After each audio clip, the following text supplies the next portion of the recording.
One sec, guys. I'm working on it.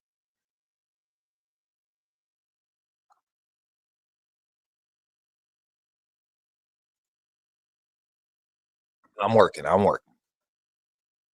Just gotta give me a minute. Off the camera line in a second. I'm not ready.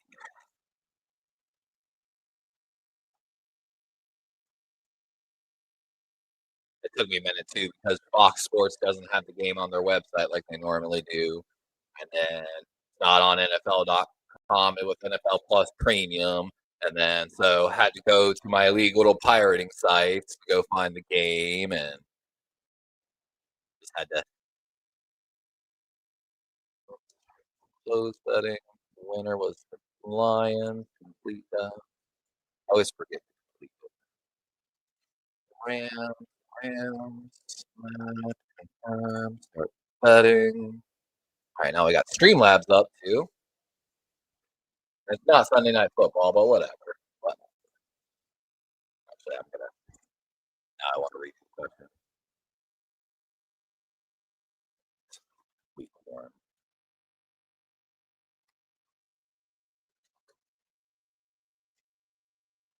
Oh my God, I'm already not looking at the rest.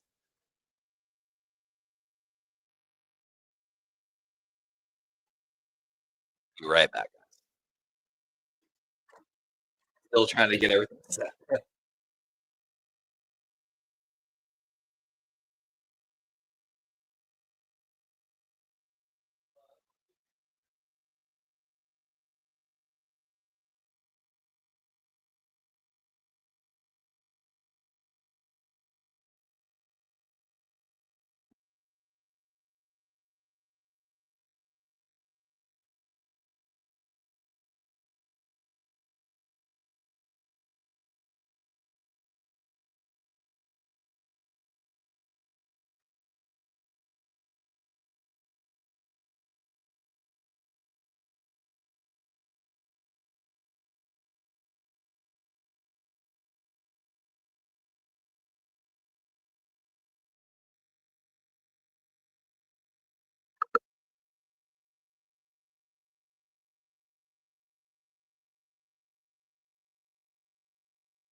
We finally made it, guys. Finally made it.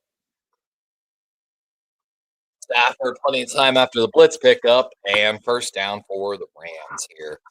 Sorry it took us a minute here. We were at Publix, got behind at Publix. There was like a food drive going on and everything too.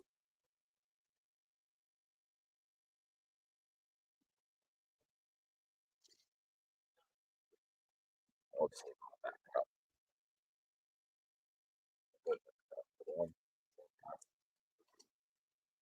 see here.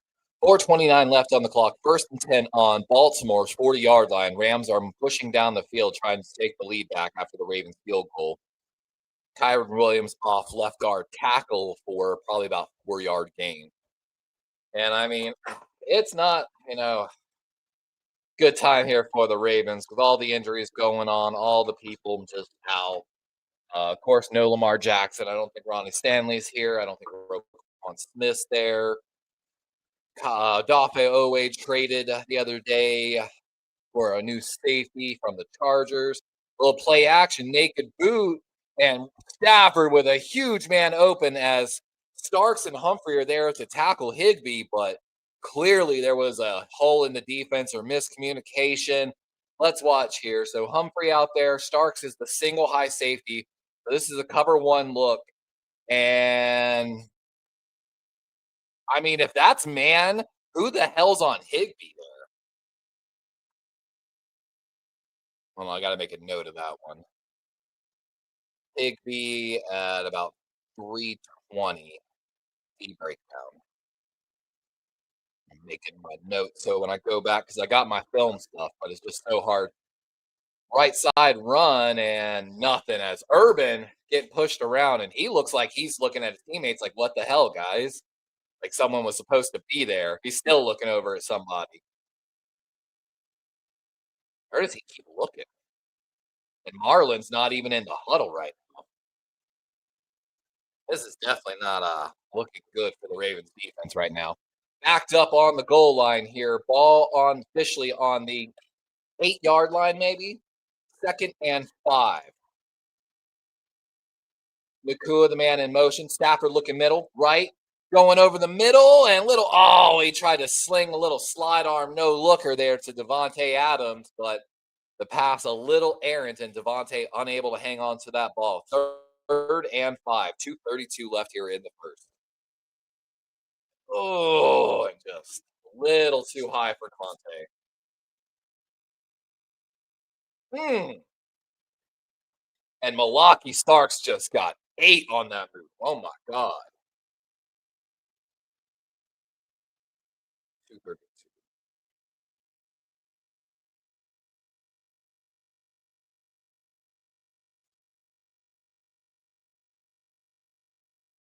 Floats one, Davante, and too far.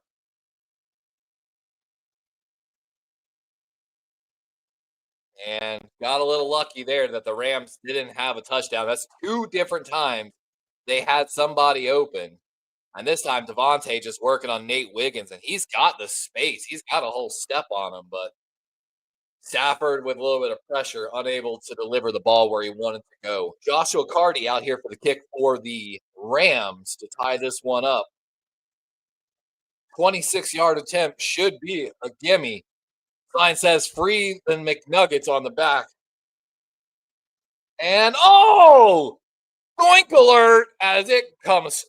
I mean, that wasn't just like he clipped the pole. He straight smashed that into the pole. You're not playing bowling out here, Joshua Cardi. My God. That was bad. Like in the reverberation of it hitting the metal, like Captain says. Doink. For real, Cap. That was wild.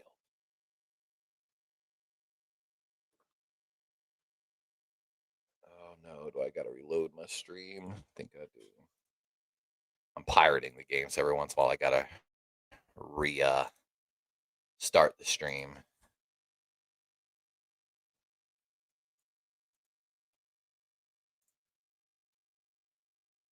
What up, Vaughn? Oh no. Did the stream just go down? Oh no.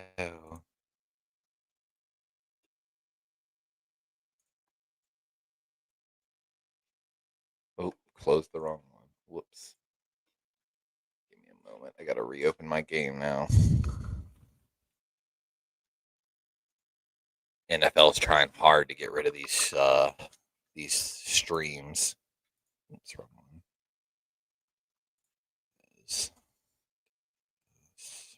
Ravens, Rams. You know what? This one's got the most up votes right now, so let's try that one out instead.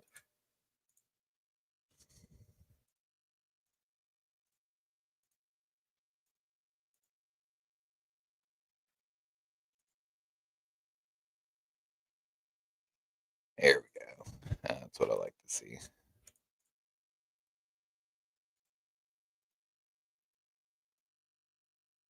There we go. That's what I like to see. The Ravens getting started here at the 20-yard line. 1st and 10. Strong right formation, single wide receiver, top side of the screen. Run up the gut, and that's going to be about 3 yards. Not much of a push here.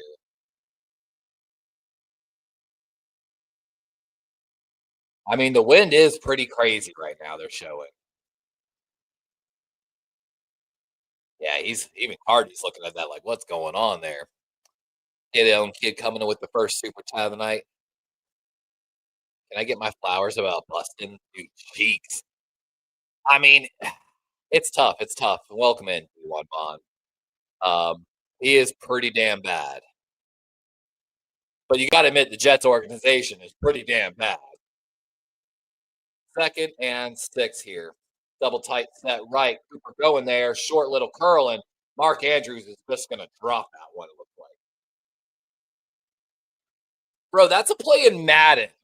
That is legitimately a play in Madden that they just ran in 2025.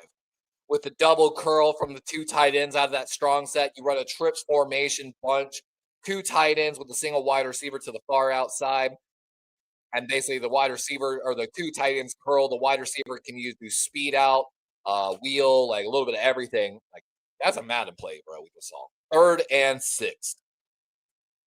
Likely the man in motion. Cup staring down left, going over the middle, and that's intercepted. Late throw over the middle to Zay, and that's an easy interception for the Rams. And Cooper just stared down that left throw too long, and then came super late over the middle on his read, and Quentin Lake going to have the interception here for the Rams. Let's watch here. What does he stare down over there? 1 Mississippi, 2 Mississippi, 3 Mississippi, 4 Mississippi. 4 seconds. He finally comes back across the middle on it, but he just throws a bad ball. He doesn't lead Zay. He tries to throw where Zay's at, and that's an easy interception for a defensive back. You got a lead, man. Throw where the receiver's going. Got to throw with anticipation. So Rams getting started here. Ball on the 37-yard line of the Ravens. Purple set. Stafford, decent pocket. Ball gets stripped out. And one of the Ravens has it. And what a play. Stafford weirdly just was like not dropping back. He was just standing there. And finally, one of the Ravens gets pushed into him. And when he tries to throw the ball, it comes out.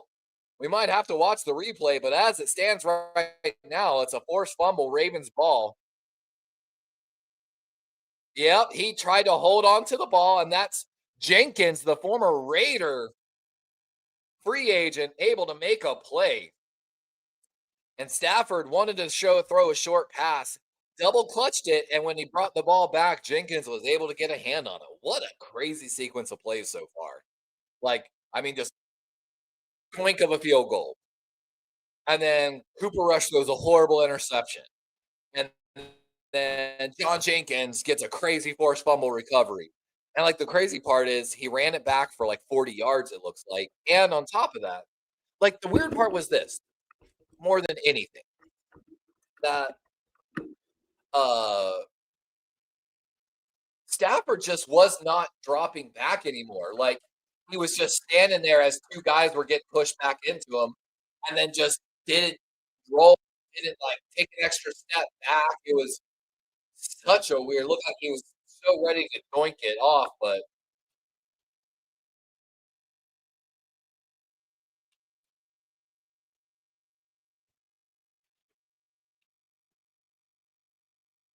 what is this guy? This, like, British guy explaining football.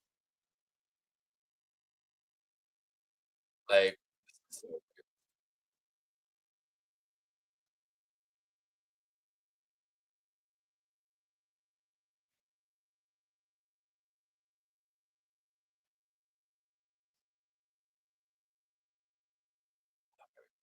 I watch this stuff now. I always say when one of my boys sends me a meme or, like, a video, and I open it, but I'm like, "I don't have time to watch it right now." And I gotta make sure I go back and watch it.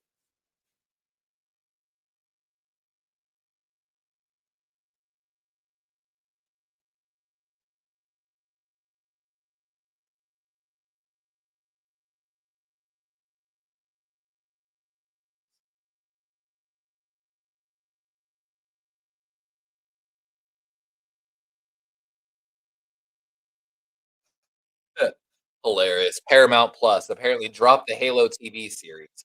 It was canceled after 2 seasons.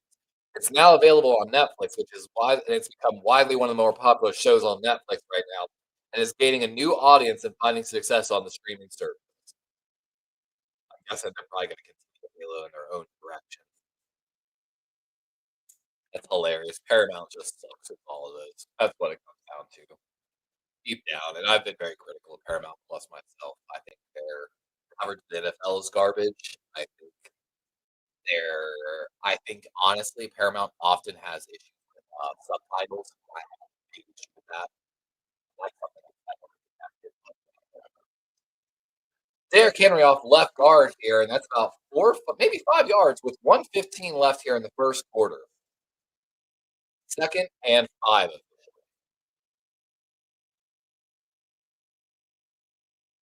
Tell me why too, the ticker on ESPN, if you're, like, looking at the screen, the ticker for ESPN, like, to show that the Ravens have the football, in my opinion, looks like a negative sign. Looks like we have negative 3. Handoff going right. Henry, oh, there was a man in the backfield, but Henry able to make him miss. Oh, we've got flags though, so let's see what the flags are on.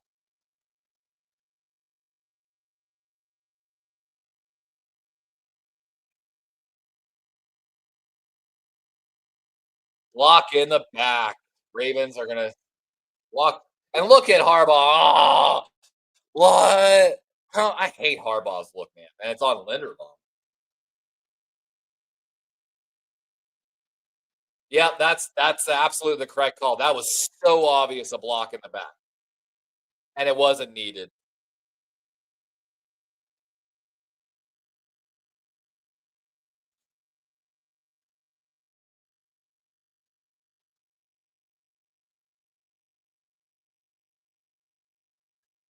Is this Tom Brady calling this game? He's so annoying. 2nd and 8 after the penalty. Run going right, and Justice Hill going to get close to the first down. Should bring up a 3rd and maybe about 2 yards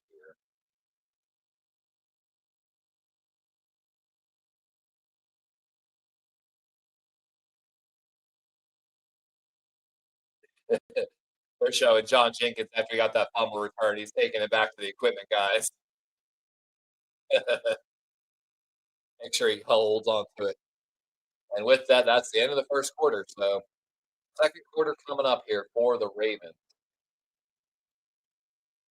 And I'm going to go walk away real quick.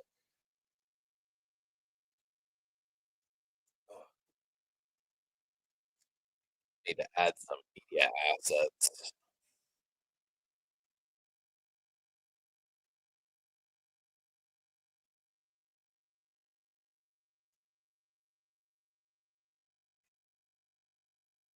Want to see what it does whenever. Does it only go for 15 seconds? Start over. So it's auto. That's so stupid. Like, why can I not? That's like so dumb. So dumb. Only 15 seconds. Timers. All dumb. All dumb. And you can't and you put your own clips in unless you're paying. So dumb. Well, everyone left anyway, so BRB real quick.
Oh, what I missed. Harbaugh just used the timeout. He's definitely upset. That's all I can tell. We're in a 4th and 3. Look at Tom Brady, man. I am not a fan of Tom Brady's play calling. I would definitely take Tony Romo over Tom Brady as a commentator every day. Every day. That might be that might be a little controversial, some, but you know what I'm saying. Steve-O said, Simone said, she blaming the coach on injury shows who you are.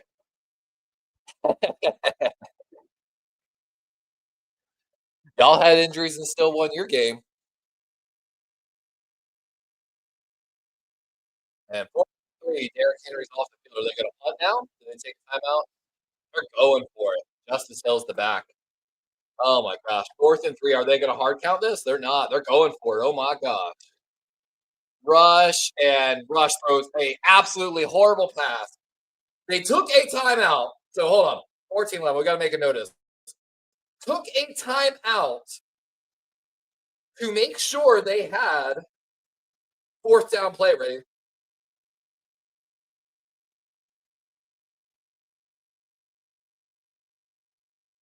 And miscommunication. Like, do you know how bad that is coaching wise and execution from your players? That you're going to go for it on 4th down. You had to burn your first time out of the game at the very beginning of the first quarter to make sure you had this 4th play like ready to go. Everyone's on the same page. We know what we're doing. Cool, cool, cool, cool, cool. And then what do? Literally go out there and Zay Flowers and Cooper Rush aren't on the same page. Cooper throws a corner while Zay runs an out, it looked like. And the ball just thankfully harmlessly falls nowhere. But yeah, What a horrible play call. Like, horrible. Little play action, naked bootleg, easy throw to the tight end, and just short of the first down. Going to bring up third and maybe about 1 yard here for the Rams. 13-22 and ticking here in the second quarter. Oh,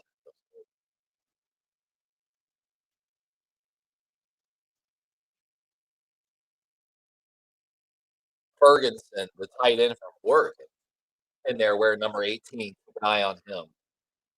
And then the double tight end set over there with Jordan Whittington. That was Whittington, by the way, on the last catch. Not a tight end. My apologies. Texas wide receiver. A lot of speed on that field there. Ferguson, the motion man, shows him that it's man coverage. Got an easy throw to Nacua. And see that little quick motion there by the tight end Ferguson probably showed him that it was going to be a man coverage, 100%. And then Ferguson's basically running the clear out for the slant there. And yeah, Nakua is going to get that inside leverage every time. First and 10, on the 47-yard line. Trips top side of the screen here.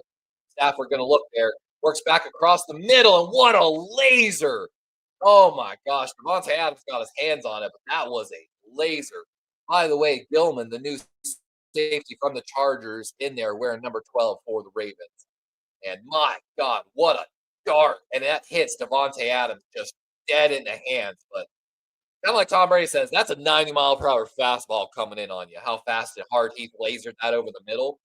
My God, though, I didn't think Stafford still had it like that. I'm gonna keep it real. That was a laser. 12-19, second and 10.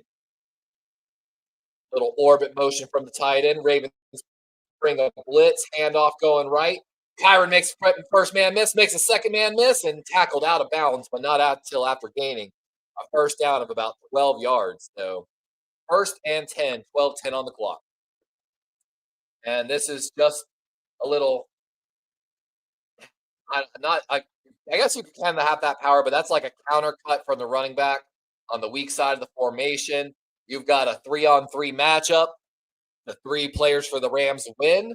Kyron just has to outrace his guy to the edge. He does that, and then even outraces the safety for the first down.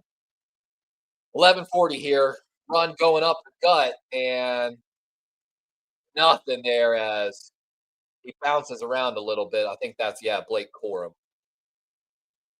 Decent run defense by the Ravens.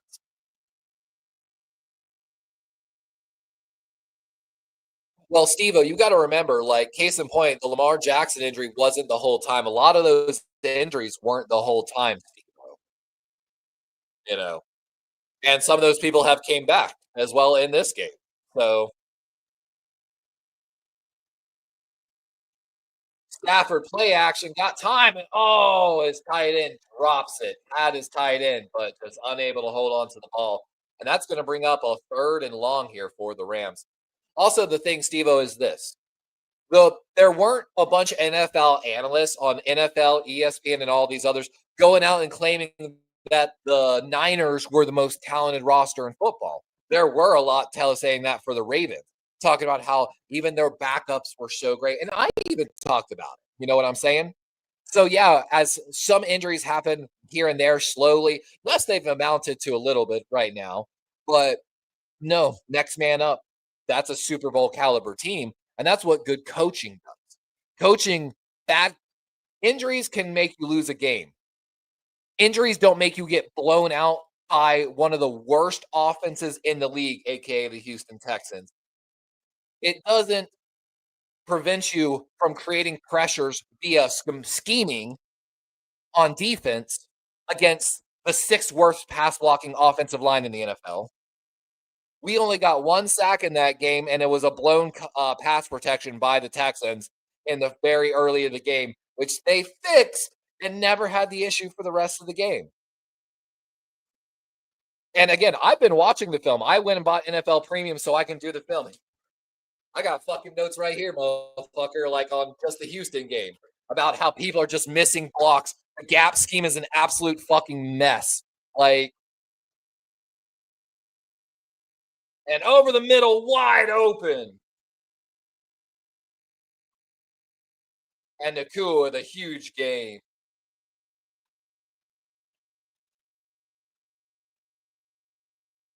Stevo says, "You can't coach shitty players." Yes, you can. I mean, that's part of the NFL is to coach players up. And here's the thing: when you have good players like Malaki Starks, Kyle Hamilton, Marlon Humphrey, Nate Wiggins, Chidobe Awuzie, Roquan Smith for a lot of it, you have all these guys that were there, are still there, are playing, and they're not being put in positions to win. Is the problem?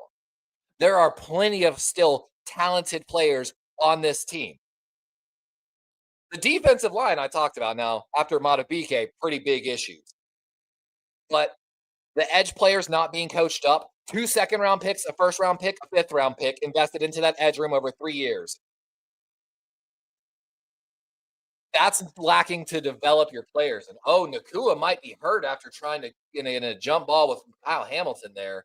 A little slow to get up. And he's going back down here.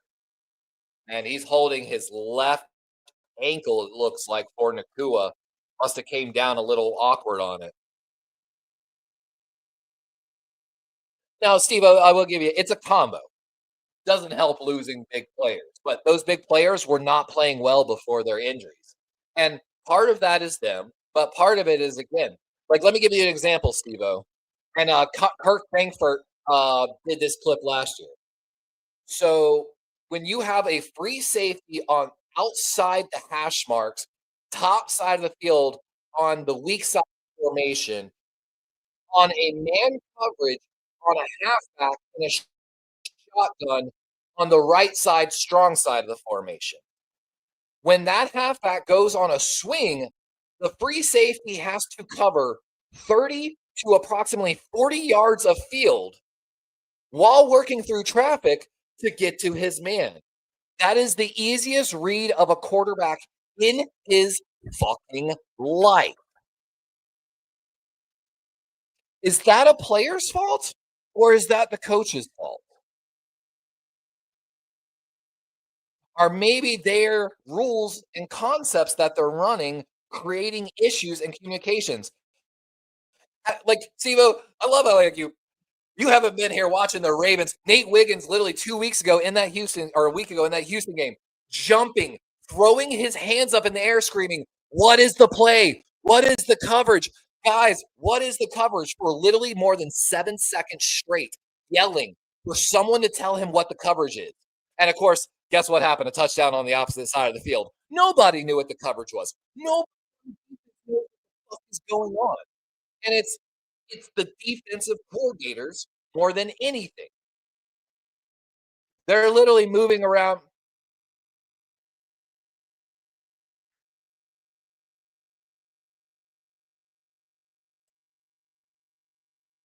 There's a lot going on. Welcome in, Logan, by the way.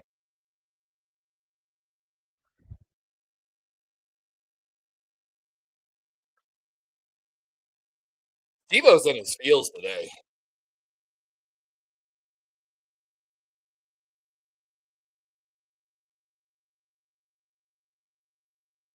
This is such a dumb game they're doing on this Fox thing. Like, they're trying to do like snap, hard count stuff. And I'd like to say the guy that won false started twice with head motion, which would have got him. Oh, and the Ravens. I love how they literally are losing football in this broadcast on Fox for these stupid little mini games that they're doing. And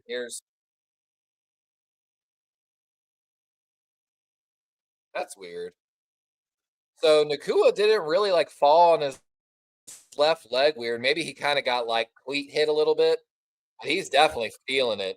Maybe when he took off. I don't know.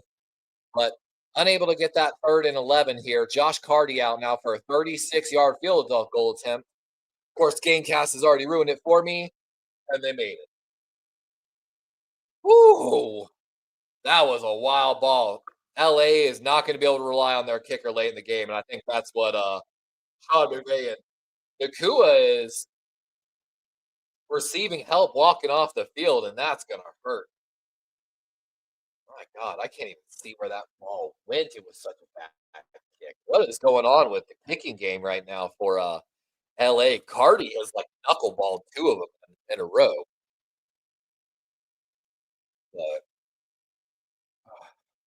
by the way, Steve, I hope you're having a good Sunday, man. Who do y'all play this week, by the way?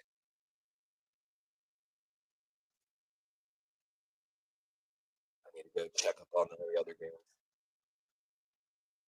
Oh, the only plus of my day is knowing that I have two giant New York strips of frosting right now in the fridge. I'm gonna give them a very like small, like 4 hour marinate.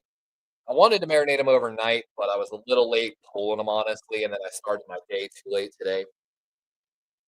But well, I've got two fat New York strips. I got some like Bob Evans basically style mac and cheese and mashed potatoes because I didn't really feel like making them. Oh, I know what I forgot now. I was literally looking at the girlfriend going, I feel like we're forgetting something. And, you'll always remember once you get home. We forgot to get Texas Roadhouse rolls from the grocery store. Ah, Baker. Oh wow, the UFL added. Well, yeah, Azo. They announced that they were pulling. Azo, by the way, saying talking about the three new UFL teams. It's also because they pulled out of three other markets. Azo. So it's more that they're just moving three teams markets that weren't performing well. I think one of them might have been San Antonio. I can't remember. Oh, y'all have got Tampa this week, bro? Y'all got Tampa. That's gonna be a fun one. Depends on do you have to come to Tampa or are they coming to you? That's a big one. Logan says the defense is finally awake. I mean, Logan, I'm gonna give you very, very tell you to just don't go full send. Don't go full send yet.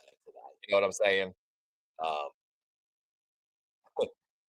Kid own kid still hoping his Steelers can tank for a better pick. It's not happening, man. It's our pick this time. Oh, okay. So they added three as well as rebranding. That if they so, that's pretty cool, Azo. Kick return here for the Ravens, and oh nowhere. He doesn't even get back to the 20. Number 56. Oh, of course, that's Dolak. For those that don't know, that player that just made the tackle for the Rams is Sean Dolak. He is a rookie, undrafted guy from, or actually, he might have got drafted, but he is from the University of Buffalo. And he was one of my draft crushes, high energy player, really liked, I think he did get drafted super late. Sean Dolak was one of my draft linebackers I super loved in the late round. And that's the second time now I've watched Dolak make a huge play on special teams for the Rams. I've been watching some of their other games. Run going right and just simple running, 4 or 5 yards. And I talked about this actually with some of my friends, and it's funny. I have it in my notes here. The Ravens, when running their gap style runs lately, they are losing. Like it cool on your gap style run, you're trying to get this big run through like the B or C gap. And you've got a center slipped up to the second level, and your tight end skips past the edge rusher to go ahead and get on one of the linebackers. Cool, cool, cool. But when that edge rusher and someone else shoots their gaps and it gets blown up in the backfield, it means nothing. And that was the problem with the Ravens. So going back to 2020, Derrick Henry's best year with the Titans, they ran. Let me hold on. I have the fucking notes. Hold on. Where's that fucking?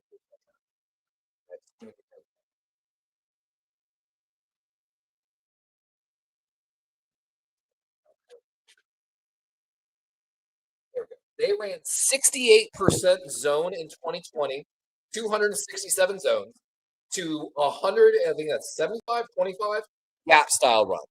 So 68% zone style runs. Derrick Henry had his best year for the Titans.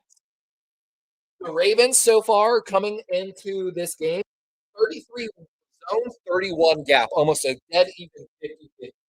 Going back to last year, they ran zone 56% of the time to gap 106. So they're outside of what works for Derek. And in the gap style runs, like I said, they are just losing badly. Like every time they ran a gap play versus Houston, it got blown the fuck up. It was so bad. And my fix was because if you complain about a problem, you gotta have a fix. Just go to zone. Oh my god, and keep the rush.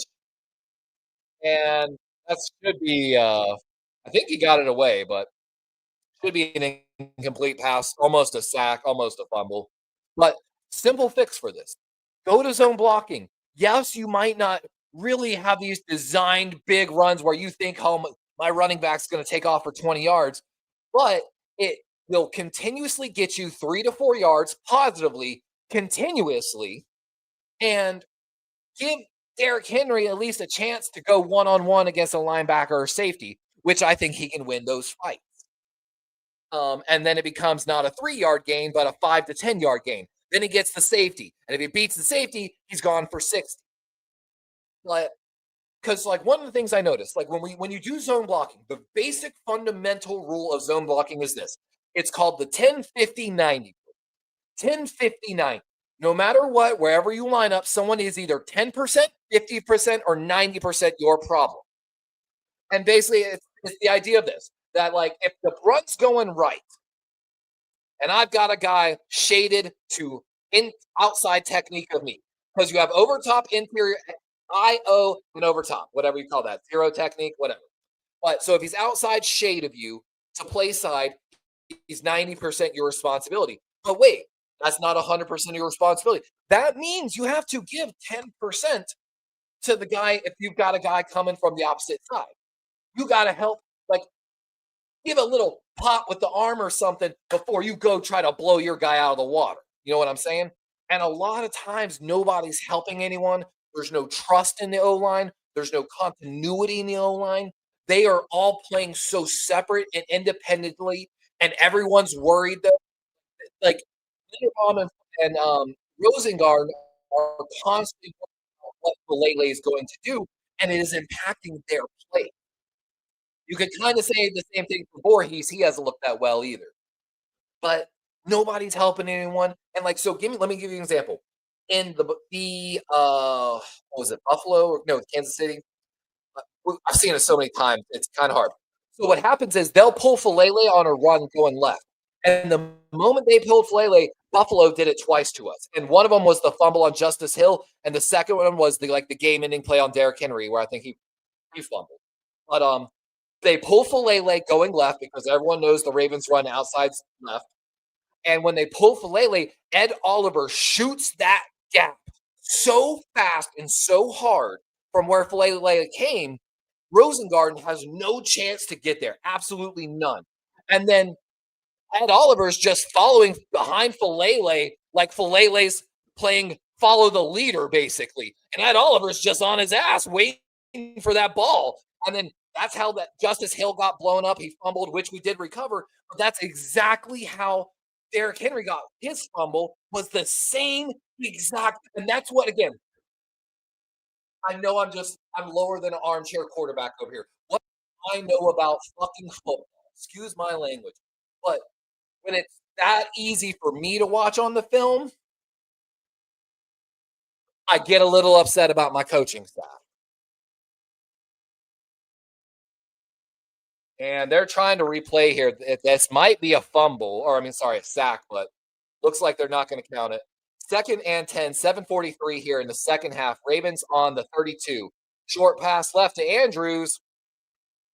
And let me give you another example. I got a clip of it. I got mine here in my like minute by minute notes. There was a play left that ended up going to Zay Flowers, where Mark Andrews went downfield, gave one pop on his block, and then literally took a step back. And guess what? Mark Andrews' guy ran right fucking past him and went and blew Zay Flowers up. It would have been a first down play if Mark just would have kept blocking. It would have been a first down play. Isaiah likely was all the way in the end zone still blocking his guy.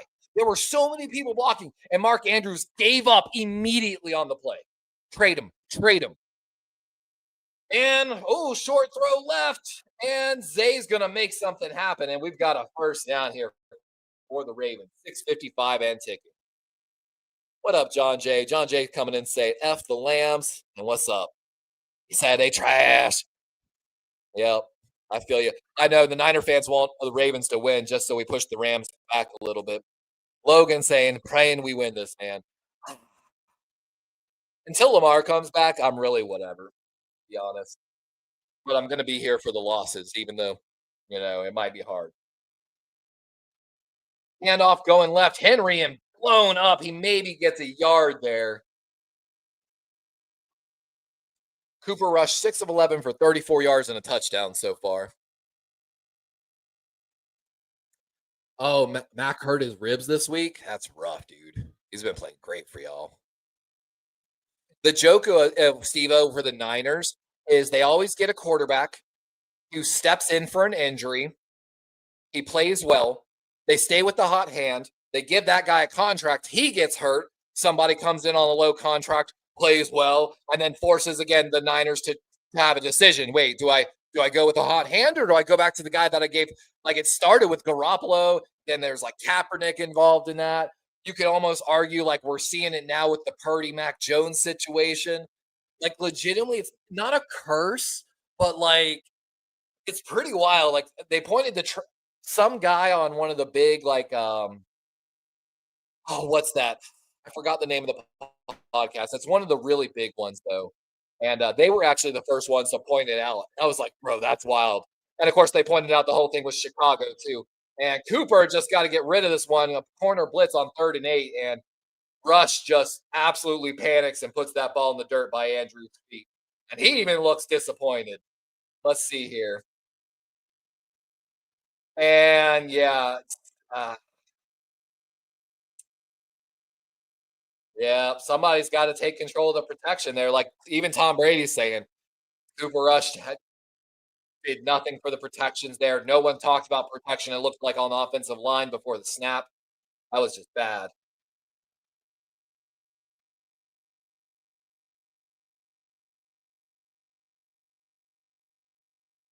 Stout with the punt, high sky kick here and into the end zone. And we've got a flag on the play. I wonder what the flag is. That was a weird placement when they threw it. And Tylan Wallace headbutting McDowell of the Ram now. They're talking a little smack. I'm guessing that's what the flag's on, something between them two. Is it on 2 or 16 is the question. Yeah, they do have a pass rush, David. Jared Verse, Kobe Turner, Byron Young, which is just so funny that the Raiders drafted the wrong Byron Young, if you don't know that story. And receiving team penalty, so first down. Back it up a little bit. But yeah, if you don't know that, Byron Young, who plays really well for the Rams, there was 2 Byron Youngs in this draft. One was defensive line, one was edge. The Raiders in the 3rd round took the wrong Byron Young, who's now actually on the Philadelphia Eagles because they were pretty embarrassed about that. And of course, the Rams ended up with the young, promising other Byron Young, who's a pretty decent. Yeah, they've got it. And of course, we talked about it in the last draft. In that last draft, we talked it on David McNiner's draft specials a lot. Jared Verse. One thing the analysts really liked about Jared Verse was when you were talking about pass rush, speed to power, like bull rush style. There was no better guy in the entire draft class of that edge draft class than Jared Verse. And that's a move that just it's great to have. It's easy to use, and it's a great setup because you start again. You're leaning with your speed first, like before you just try to turn it into the power. And what I've seen from like pass rush coaches is getting that first 5 yards and being able to like in a certain sense get to your 5 yards to set your edge is so important for NFL edge pressure. You have to basically you got to force the tackle. You can't let him, either sit inside. If you never push him out, your pass rush is always going to get stymied. So you have to be able to go out in like, and that speed to power really helps set it all up to start. Like,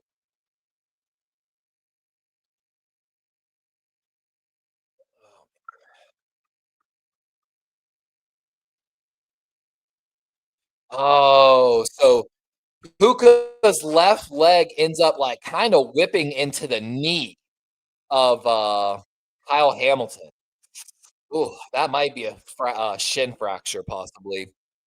Could be and more than likely, it's probably what we call a deep bruise on the bone, and Imma tell you right now, a deep bruise, right there on your shin literally feels like your shin is broken.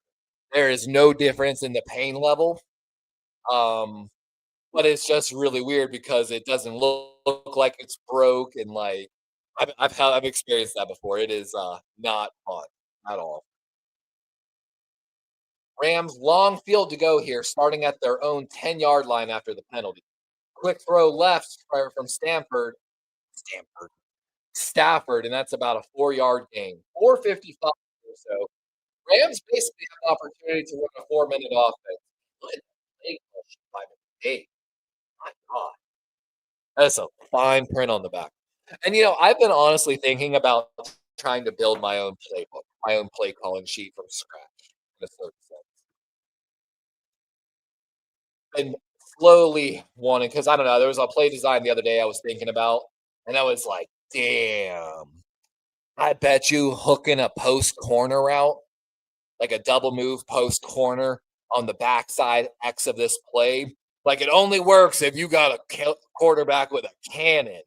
But like, you sometimes see that like the reverse wheel to the backside of the formation, like a long developing route, hoping like, they kind of like sneak in a certain sense.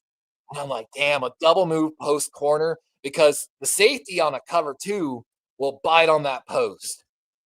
And then when you turn it back to the outside on that corner, as long as your quarterback's got the arm, there's no way you don't have the leverage. And oh no, that's Brent Urban getting medical attention from the Ravens staff. And man, if they lose Brent Urban, they another defensive lineman, that would be catastrophic for this team in a certain sense. Matthew Stafford, by the way, 8 of 14 for 80 yards so far today. Hasn't had a big game, but man, the drops from the receivers today for the Rams. I mean, you could argue the drops against the Niners, man. Like Blake Corum had a really bad drop. I think Kyron had a bad drop in that game. Stafford having some really bad drop issues with his team this year. Here's Jordan Whittington. Ooh, I like that route combo. Oh, Whittington dropped it. Oh my God, he had it. And incomplete on a 4th and 3. And again, the drop problems continue for the Niners. And I was just about to comment on this play design. I'm glad Tom Brady's about to talk about it. Rams play design 3rd and 3. 3.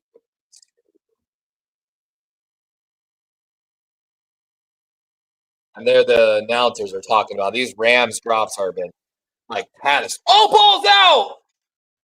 And looks like the Rams have it as I think Rasheen Ali fumbled. And Rams are yelling, they've got it. They've got 5 players pointing their way. And 61 of the Rams came flying in and knocked that ball out. And they do. Rams recover on the punt. What a play by the Rams. I hope they show that replay. I think it was 61 of the Rams. He came flying in and just knocked this ball out. Let's see here. 51. And he gets his helmet right on the ball. And yep, Ravens had a chance there, number 88 Kolar, but when he dives on it, his head hits the ball right into kind of where the Rams player is sitting. And the Rams have the ball back. Yeah, that's 51 Reader, it looked like. And my God, like I said, ball on helmet. I mean, that's how you can do it, man. You either punch or put your ball on the helmet and drive. He didn't drive, but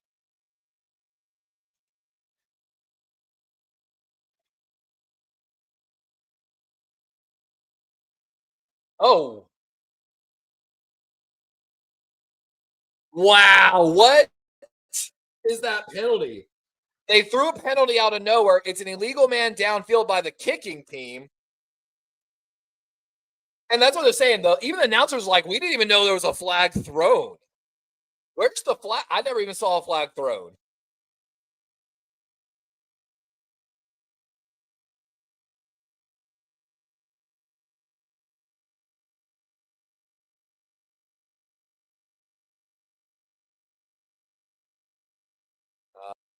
Right guard left too early. Yep. So it is the correct call, but, like, my god, there was no flag, no one knew what was happening, like, and the Rams now have to repunt. Hey, the Ravens must not have been doing the Raven Claw. I'm gonna go on the Raven Claw spree here again now that you've mentioned it, just for fun. For those, because we've got 10 viewers. Oh my god! And LaJohntay Wester with a huge hole on the right side and a big return. Oh my god. 38-yard return down the right side. And finally, some life from the Ravens. And he's hyped. This ball was caught a yard from the sideline. And great blocking here. And the punter is the one who makes the touchdown saving tackle, pushing him out of bounds. For those that don't know, I have a big issue with the Ravens with saying, well, naming a ball security drill the Ravens Claw, acting so entitled like they invented a whole drill. And shame on the NFL broadcast for indulging them, whatever game that was, where they were like talking about it, and then their booth, and they're like cutting to the guy in the booth showing you, and it's like, no, that's not that's a ball security drill. How that just shows the level of just like, I don't know.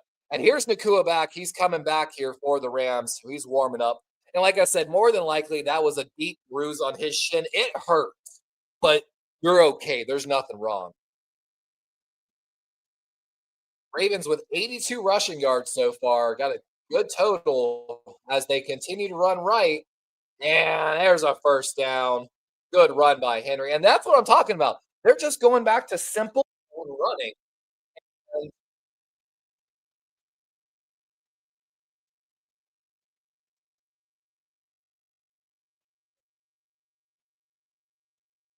Harbaugh jumping over players. That was not too bad. Okay, that wasn't John Harbaugh. He's got a white hoodie on. That's hilarious. That's hilarious. They even didn't recognize John Harbaugh. Oh my god, I gotta go back. Oh,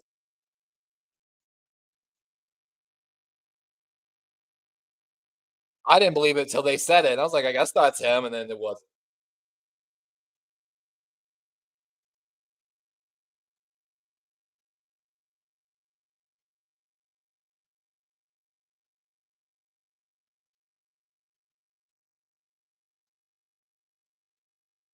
2:20. And with that, we're at a 2-minute warning. Ravens have a chance to take the lead. I'm telling you though, guys, this is if the Rams hadn't dropped those passes, this would be a very different game. And it's just uncharacteristic drops, in my opinion. Like you can't count on those drops, even though technically those drops were there in the Niners game as well. But let's see here. Across the NFL, we've got Dallas taking on the Carolina Panthers. Panthers have the ball with 44 seconds left in the half, trailing 17-10 to Dallas. The Los Angeles Chargers taking on the Miami Dolphins. Of course, most of these games, I'm just going to go ahead and tell you in the final 2 minutes, every single one of them. Miami has the ball, holding on to a narrow lead, 10-9 versus the LA Chargers. In Indianapolis, the Colts are hosting the Arizona Cardinals as they lead 14-7 over Arizona, but Arizona does have the ball. Oh, 4th and 16, actually. So they're about to punt the ball back to Indy. So Indy has a chance to put another one on the board before half. Jacksonville hosting the Seattle Seahawks, aka the Ospreys, because if you didn't know, that's what the actual Seahawk is. Um, Jacksonville down 6-10 against Seattle. They're in a 4th and 1 though at the 2-minute mark, so they probably are going to try to go for that. My guess. We've got an AFC North battle going on in Pittsburgh. Pittsburgh taking on the Cleveland Browns, and they are currently leading 9-0. Cleveland does have the ball though, trying to put some points on the board. And with the final game of the 1 o'clock window, we've got New Orleans Saints hosting the New England Patriots, who they just gave the ball back to the Patriots, by the way. So New Orleans did have it. That's a close football game. New England 14, Saints 16. We got some close games. Is anyone else kind of excited to watch the Green Bay Cincinnati game, or is it just me? Is it just me? Maybe like I don't know. I'm excited to see if Joe Flacco with like because don't get me wrong, that offensive line is really bad in Cincy. But you could definitely argue Joe Flacco has never, ever had wide receivers like Cincinnati has. And Joe Flacco still got a cannon of an arm.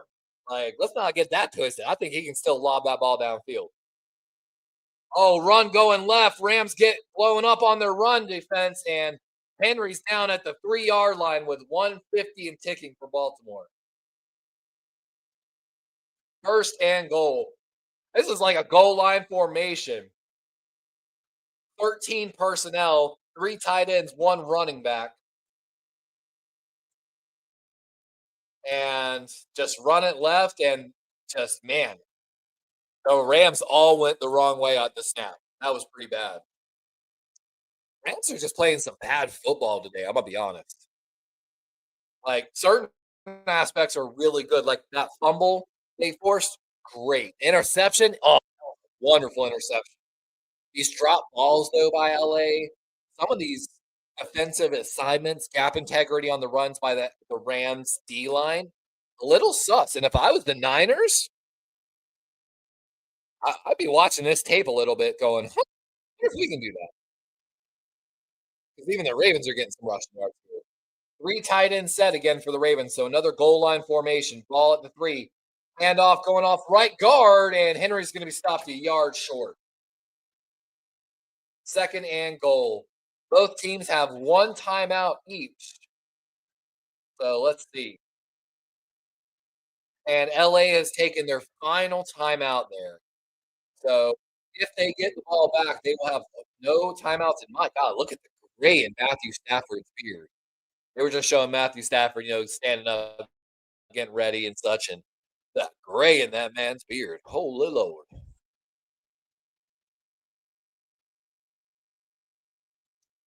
I know Steelers did have a super early bye. That's pretty wild.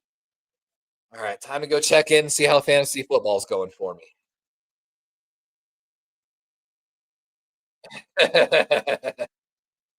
Second and goal. Ravens run up. They're going tush push style right in, and I don't think they're going to get there. I think he got a little short. Oh, we're in for a good matchup for fantasy.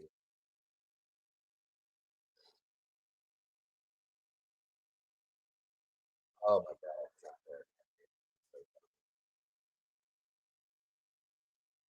So dumb.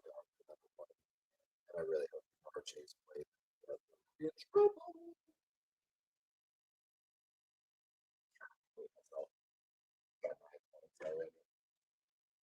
I only wanted at least 10 to 12 from him.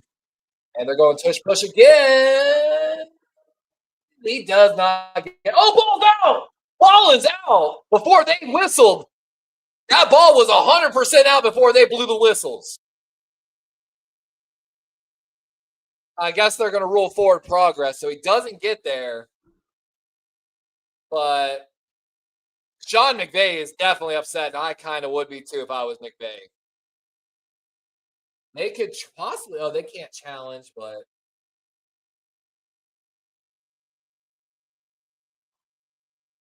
yeah, forward progress was definitely stopped. But I don't know.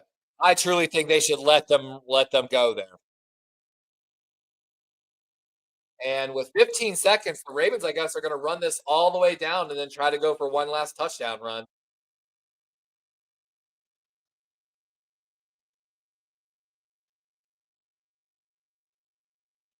And Ravens take their final timeout with 9 seconds left on the game clock.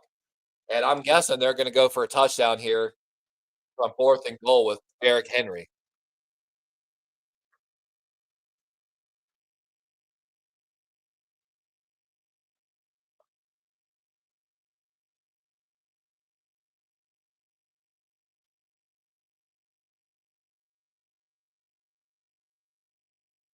And like Tom Brady's saying right here, really? All those tush pushes when you have Derrick Henry? Like, really?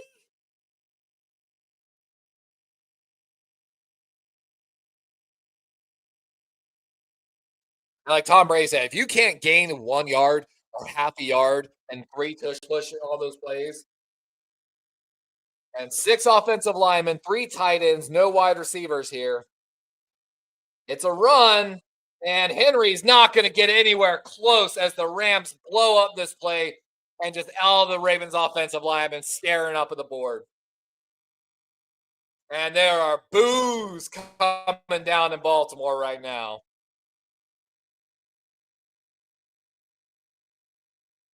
And we pulled a guard.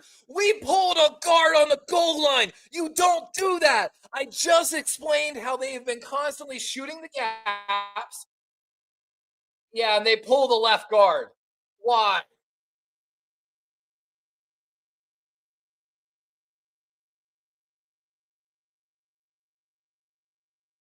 I got to say it again. That's bad play design. That is bad play design. And like Tom Brady said, if you can't gain a yard, bro, you don't deserve to win a football game. I told y'all, and Logan, I tried to tell you earlier, man. You're like, yay, and I said, no, man, I don't go full sin, man. Don't go full sin. Derrick Henry has 18 rushes for 90 yards.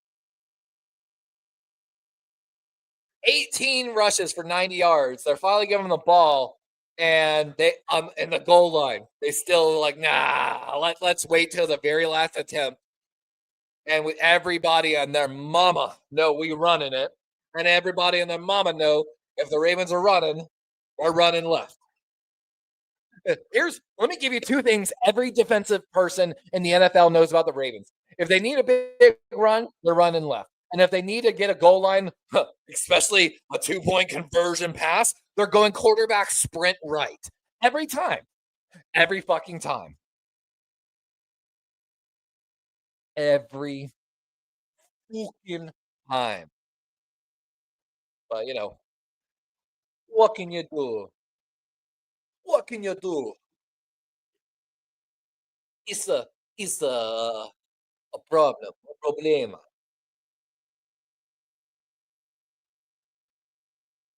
Oh my gosh. I mean, just wild. Wild. I cannot believe on 4th and 1,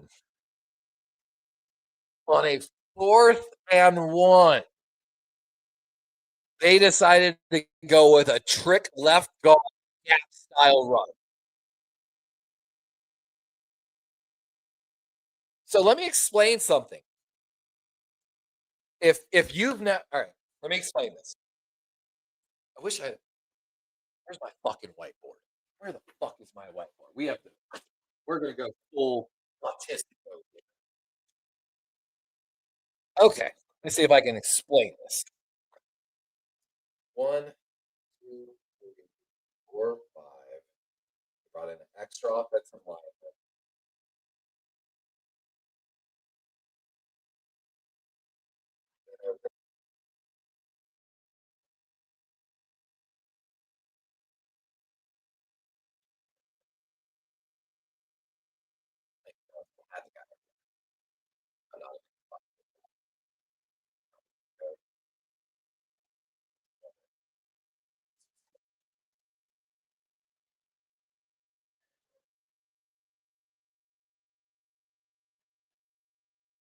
So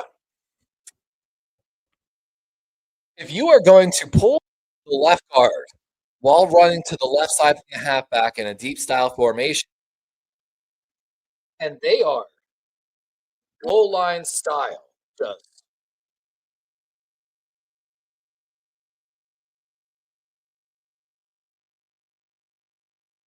like goal line style. X's, they are lined up everywhere. If you pull that motherfucking guard, someone is immediately going to shoot that gap in the direction that he is going. Follow behind him. That's basic football.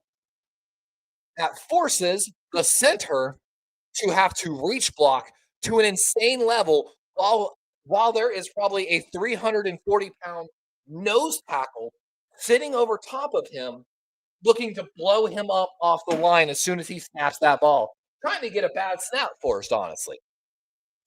So center's not going to be able to reach block to get to that fucking left guard spot where you're pulling from. Now, the left tackle could down block, and they can't low cut that if there's a man over top of them based off the new rules. So you can't low cut that. But also, he's going play side with like the extra tight end or extra offensive lineman. So they really have to secure that side. So he can't afford to down block. If he down blocks, no, everything's blown up on the inside, and then it's got to be a mad dash to the outside. And if you have maybe like a sprint back, something like that, but at that point, if you're running that play and you're running it left, you're not having inside any chance of running the inside. That's a toss play. You don't even try running that as a stretch. You got to toss that play because you're running basically a sprint to the pylon at that point. If you pull the guard in that style like they did, so it gives no chance of winning because it you're not doing anything to help secure the outside.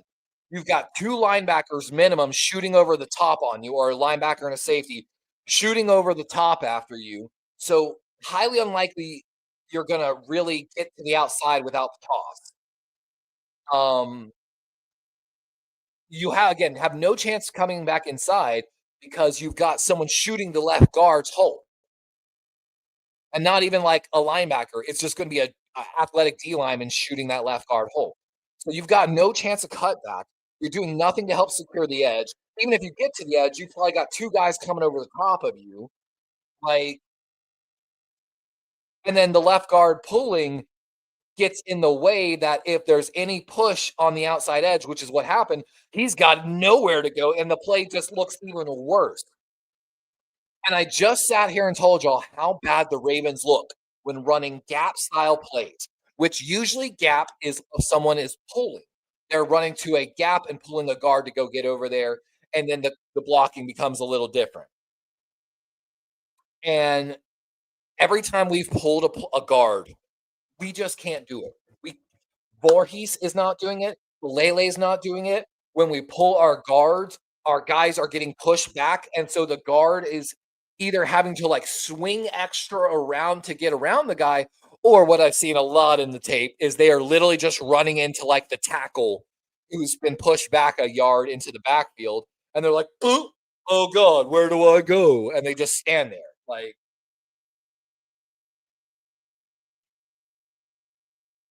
and that's why I've been screaming, "Just simplify it. Just simplify it." What I would have loved to see is a decent handoff where you give Henry the chance to run wherever he wants to go. Run that shit straight back at him as fast as you can so you can get to him as fast as you can. You got to explode out that snap, like explode, like Peyton Manning used to scream at people for. Explode out of the snap off the center. Get back to Henry as fast as you can. So Henry has 3 to 5 yards to not only accelerate, but read the entirety of tell the O line, just go out there, don't give up your zone, don't give up your gap, and just push. And let Henry decide where to go. And if nothing opens, we're looking for 1 yard. You're telling me Linderbaum, Falele, and Voorhees wedged together at the front, just holding their zones, getting pushed in the back by 200-pound Henry, can't beat a guy one-on-one? It's not like they're all wedged together tush push style. And like again, it allows Henry to read the field. He can put his foot in the ground at 3 yards back and make a cut if he wants to hit the B or C gap. If he sees someone lose containment, fall like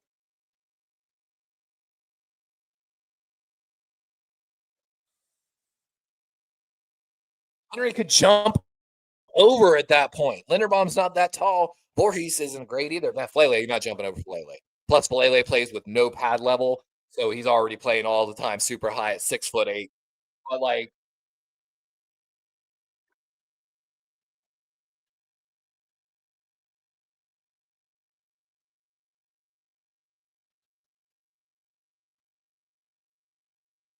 what is this stupid big game night thing they're doing here on Fox? Like, this is so wild and stupid. Some UK guys that don't know how to bowl or know football. Like, what is this? Whatever you're doing, Fox, it's not nice. It's not good. It's not pleasant. It's not entertaining. It's kinda sad. It's kinda sad, to be honest with you. Just sad. Or are we going back to it? No. Thank God, another commercial. I'd rather watch a commercial than watch whatever Fox is putting out there on that product. Oh, man. And I'm losing my sight, losing my mind. Wish the Ravens would do something fine. Losing my sight, losing my mind. Ravens might lose, and it's all fine. Nothing's all right. Nothing is fine. The Ravens are losing. Sorry, we're improvising our own karaoke rock songs now. Oh,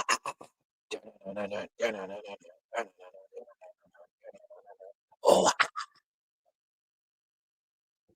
caffeine's finally hitting my brain. I'm so excited. We went and got pizza before the game, but I didn't have time to eat it. So I've got, oh, I have 2 slices? I do. Oh, enjoy that shit. New York style pizza. Oh, oh, wait, it's not from my favorite place. Me and my girlfriend have different pizza places. I like in like an actual more traditional New York place, that's on the other side of town, but she prefers the specialty pizzas of this place that's like us. They serve New York style, but they're artisan pizzas. So, like, she gets one with, like, a hot honey and stuff on it, like ricotta, but I personally think that their red sauce is too acidic for me, and I'm not a huge fan of their red sauce. Of course, she gets a white sauce, or actually not even white sauce, she gets a garlic oil-based pizza. I do love me some pizza. I haven't made any pizzas in a while. Like, I should do it one day on stream. I actually hand toss mine. Like, I actually sit there, work my dough out, slowly stretching it. Like, first you give it some love on the table, and then you slowly, like, kinda working on the knuckles a little bit, just slowly try to evenly stretch that dough out, not create a hole in your middle. And then I was taught you let it hang and you kinda slowly, naturally let it pull itself, work it around, work it around, work it around. And then finally from there, you kinda get it back on the knuckles and start giving it some toss and love. Give it, like, probably, like, only, like, 3 or 4 tosses, maybe 5. Let it try to get that, centrifugal force, help spin it out a little bit, and then put it back down on your pan, kinda work out your last little bits if you didn't spin it all the way. I do get a little, like, worried about overspinning it, putting a hole in it because 'cause I'm not a professional. But I spin it and then I kinda, like, work it out to the last little bit to the edges. But one of my things I like to do, and I might be crazy for this, I kind of slightly crimp my crust. So, like, I find where I want my edge to set, and I kinda lightly, like, not crimp, I don't know what the word's looking for, I guess tamp a little bit. Use my finger to create, like, a tamp mark around the edge and define the crust. And what I find that it does because, it's a good dough and it's tossed, that I get so much air in my crust, dude, ends up, like, being these huge, giant, airy, fluffy, like I make good crust. One of my favorite parts of my pizza, because everyone knows the best part of a pizza is that, like, little bit just before the crust. Like, when you're getting crust and the last bit of the pizza in one, that is by far the best part of the pizza always. If you got a good crust, you can get to that part and then eat crust. Maybe I'm overanalyzing how to eat pizza too much. It's halftime. What else is there to do, guys? What else is there to do?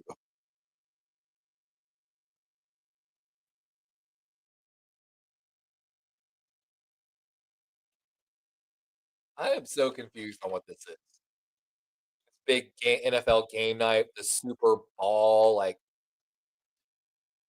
he's definitely got an accent. The other guy had an accent. Like I don't know if it's like from so confused.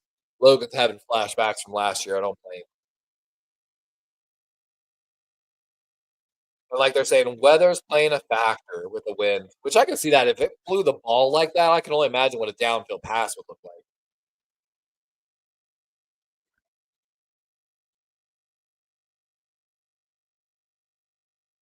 Why is Tom Brady talking about 6 inch and 12 inch and balls, man? This is a family friendly broadcast, Tom Brady.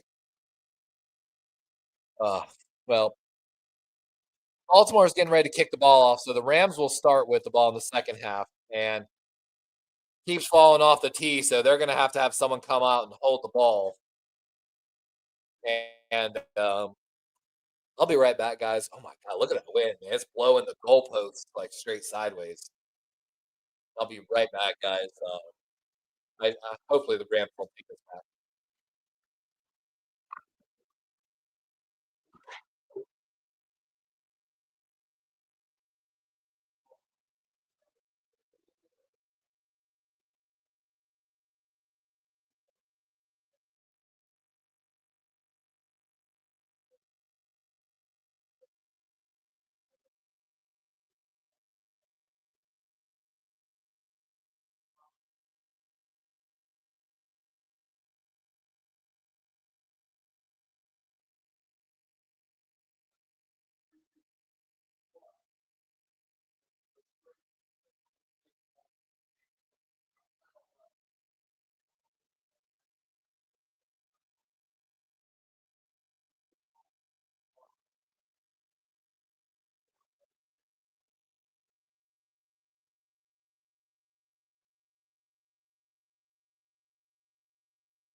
Sorry, explain to the girlfriend how bad these play calls are.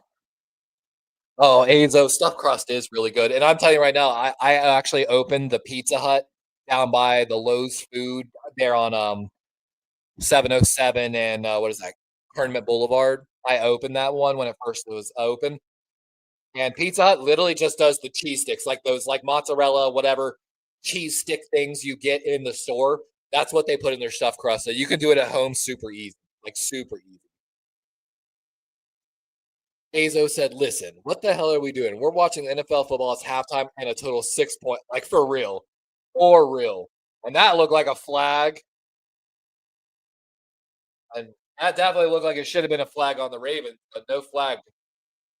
And even Tom Brady's like, yeah, he definitely got grabbed. Let's watch here.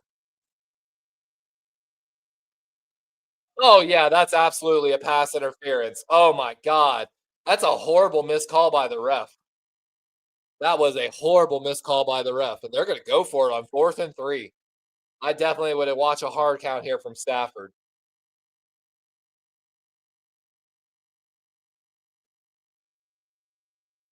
He's checking his protection. They're gonna go for it. Got all day to throw. Takes a shot. Oh my god, what a catch! But there's flags downfield, so even if they're saying it is a catch, but there's flags for pass interference, it doesn't matter. It's going to be 1st and goal regardless. And let's see if it's a catch. I mean, he makes it. It's just, I mean, that butts in bounds. That's a catch. I give it to him. What a catch by Kyron Williams here. Downfield, like out up style.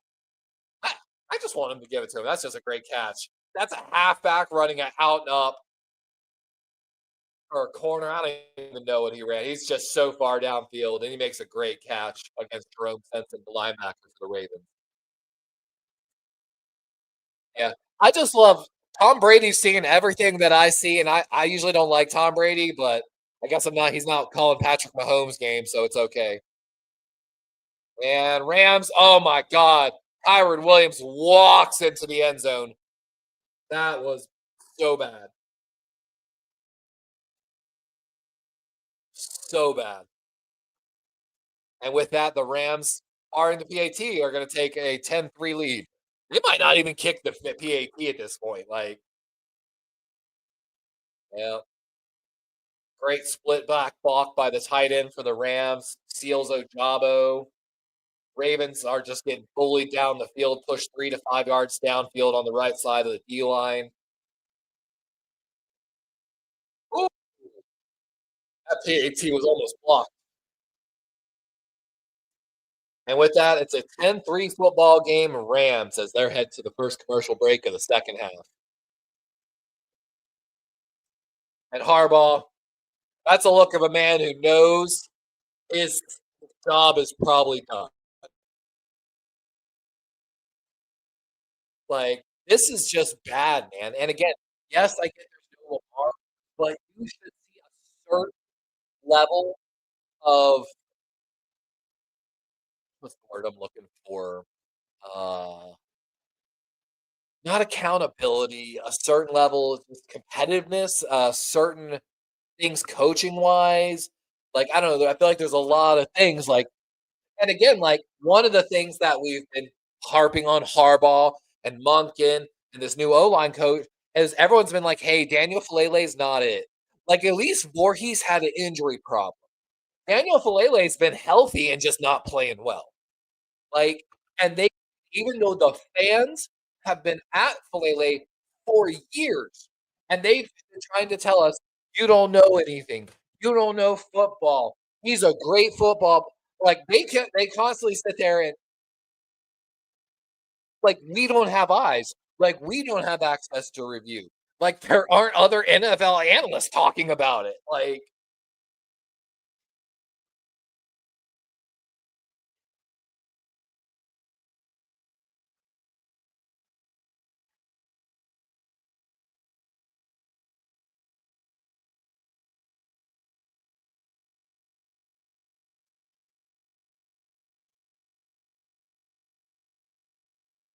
what are these stupid games they're playing?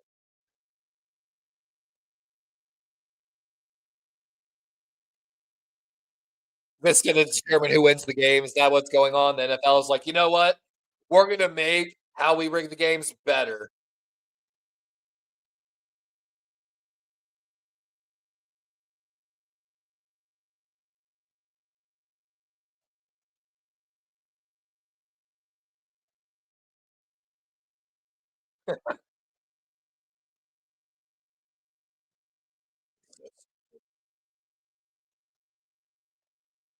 5-3 to the Ravens. Even the guy's like, why are we doing this? Please cut back to the football game. 9-play, 76-yard touchdown drive for the Rams. Stafford 6'8" for what, 73 yards there? Look, I think it said. Ravens getting ready for their first kick return of the second half, and short kick taken by the first back. And oh my God! Tylan Wallace just got literally front flipped. The Ram player just picked him up and threw him over his shoulder. Front flip, da-na-na, da-na-na, for all the bad reasons for the Ravens. My God. Cameron Kitchens just literally picked him up, said weight room.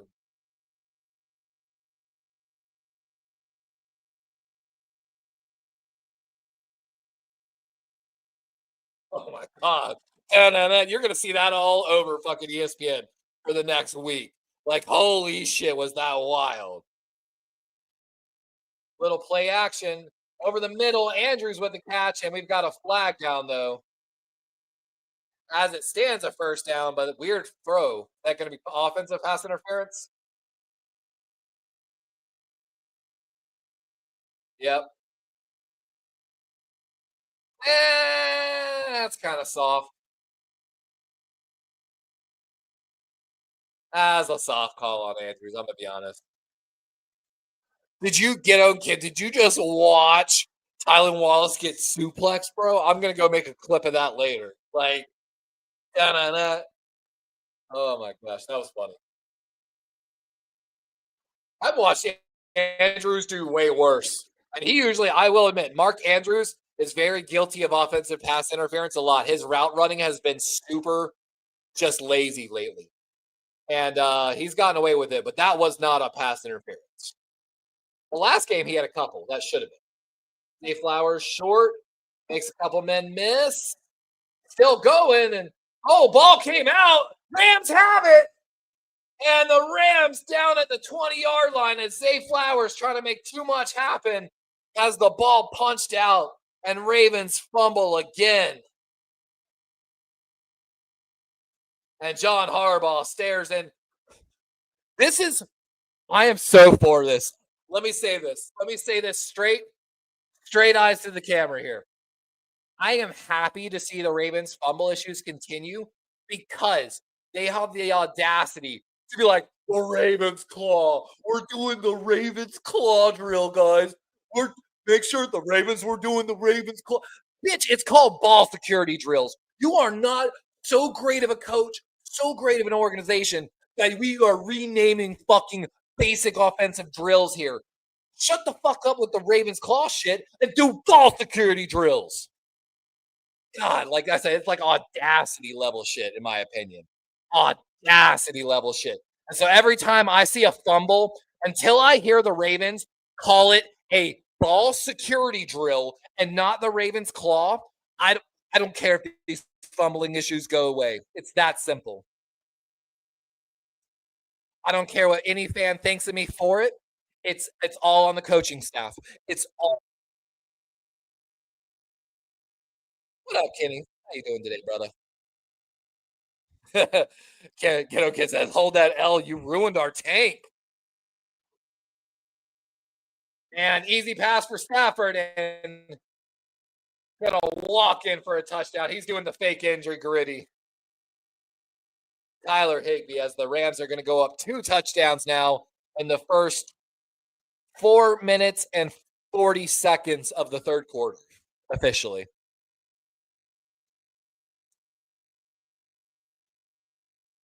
And again, if the Rams hadn't dropped passes earlier, this would be an even bigger blowout. We would be looking at a 24-point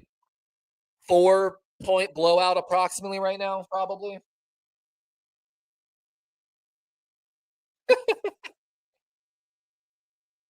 And Azo, I so hope in 2015 the same thing happened. He got a pass by all the injuries. The team was so abysmal. But also they're, we have a bye week next week. Lamar Jackson might come back the week after that. And they're still what, 7? Hold on. We're gonna be 1-5, bye week 6, make 7 games. There's 18 in the year now. So there's like 11 games still left. And Lamar Jackson, when I was going back and doing my film review the other day and like taking all my notes, dude, it fucked up my neck so bad. Like sitting there just up, down, left, right for probably about 6 hours straight the other day. Literally, my neck was so like messed up. I ended up going laying in bed and doing more film review because my bed can raise up. So I was like an old man lay there in bed. And my girlfriend was literally laughing at me because I'm sitting there with the Roku remote. Play pause, play pause, play pause, play pause, play pause, play pause, trying to get it frame by frame breakdown basically of what's going on, taking my fucking notes, and then having to jump up and like, I'm like, hold on, baby, baby, look at this, hold on, see this guy right here, see right, this is the fucking right guard. Now I want you to watch him, watch this motherfucker right here, like I should have the little finger pointy, click, click, click, click, click, click, click, just tapping on the screen, but like the decision to defend Zor, the decision to defend Falele, some of those veteran guys that have left that definitely left with a sour taste in their mouth. Like case in point, I hate to be this person. When I did the offseason plan for the Ravens, I have never said Geno Stone was an elite talent. I've always said the thing with Geno Stone is he works hard and he runs hard to the ball. He was a great safety three. And the worst part was when I did the offseason plan, the money I allocated towards him was I'm sorry, more than what he signed for in Cincinnati. So, like, doing the cap over a 3-year deal, we had the money to keep him. He signed for less than what I would have signed him for, and that I did my mock contract for him for. And of course, looking back right now, what did we trade for at the trade deadline for Oway? A safety because we're having problems solidifying that back line. Definitely would have helped. I identified interior defensive line. I wanted to move on from Mark Andrews, and of course, now we're seeing the Mark Andrews, rumors swirl like crazy now. And it was because I felt confident in Kolar and Likely, and I felt like there were a couple tight ends that we could have taken with those later picks. And guess what? I wanted to invest in with that probably second or third round pick I could have got from Mark Andrews. I often did not use it for tight ends because I felt like I could get guys like LSU's Mason Taylor or Miami's Elijah Arroyo or some of these other more developmental guys. Like, if you don't know, Zach Kuntz, who's loved in Green Bay, draft special 2 years ago. I knew about Zach. I found a lot of really good developmental tight ends. Me and David both loved Gadsden from Syracuse this year, and he's been one of the better downfield threat tight ends for all the rookies this year. Like, we could have got a fifth round tight end that could have worked and used that second or third round pick on either interior offensive line or interior defensive line. Like, as simple as that. And oh, that was dangerous ball. Could have been easily intercepted by Cooper Rush there. 2nd and 10. So, like, and again, the other stat that I wanted to start tracking when I was watching the film was how many times did Lamar Jackson make a play that almost no other quarterback in the NFL could have that bailed out the offensive play call in a sense or offensive play. And man, when I started like watching Buffalo's game, it was like constantly either the offensive line failed him and he had to make something happen, or the play call was just really bad and nothing was open. And so he had to buy a ton of extra time. And that's the stuff I don't like to see because I think that's lazy play calling. I think that's lazy play design. And I think Lamar has covered that up for every offensive coordinator he has basically ever had. Now, I like Todd Monken's play calling the past 2 years, but this year, dude, it's bad. And I put the Falele thing on Todd Monken as well as for being the offensive coordinator. 3rd and 6. Cooper Rush looking right, looking middle, going to the check down, and it's going to be a yard or two short, maybe a yard and a half. Azo said, why isn't Huntley in anyway? Because they gave Cooper Rush a 2-year deal with a ton. Cooper Rush's deal has a good amount of dead money on it. They gave him a multi-year deal with like 3 to 5 years worth of dead money on it. So they really want to see that decision play out. And I kind of liked Cooper Rush, but the moment I saw him play in preseason, I said, holy shit, we fucked up.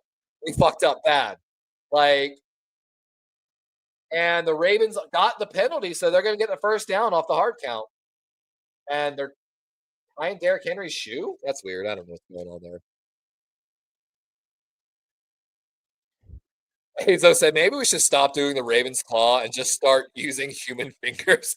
And like Hazo, one of the things I hated, I was watching them warm up last week against Houston, and I made a comment about it. When I was watching them do the ball security drills pregame, the coaches and players that were like doing the drill weren't really doing. You know what I'm saying? Like you gotta give them a certain level. Like they're going too easy on them, if that makes sense.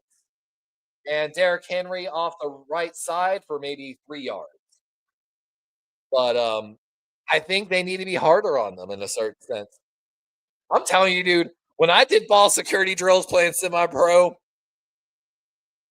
like I'm gonna be nice, but I'm gonna throw like at least one good one. I'm gonna give you the warm-up shot, and I'm like, all right, here it comes. And then I'm gonna throw like a hard strike, but I'm gonna make sure it's calculated. Like I'm not gonna hit you. It's practice. And then I might give you two more fun pokes and laugh with you. But they don't even give the poke. This is cover three. And short pass to Andrews covered.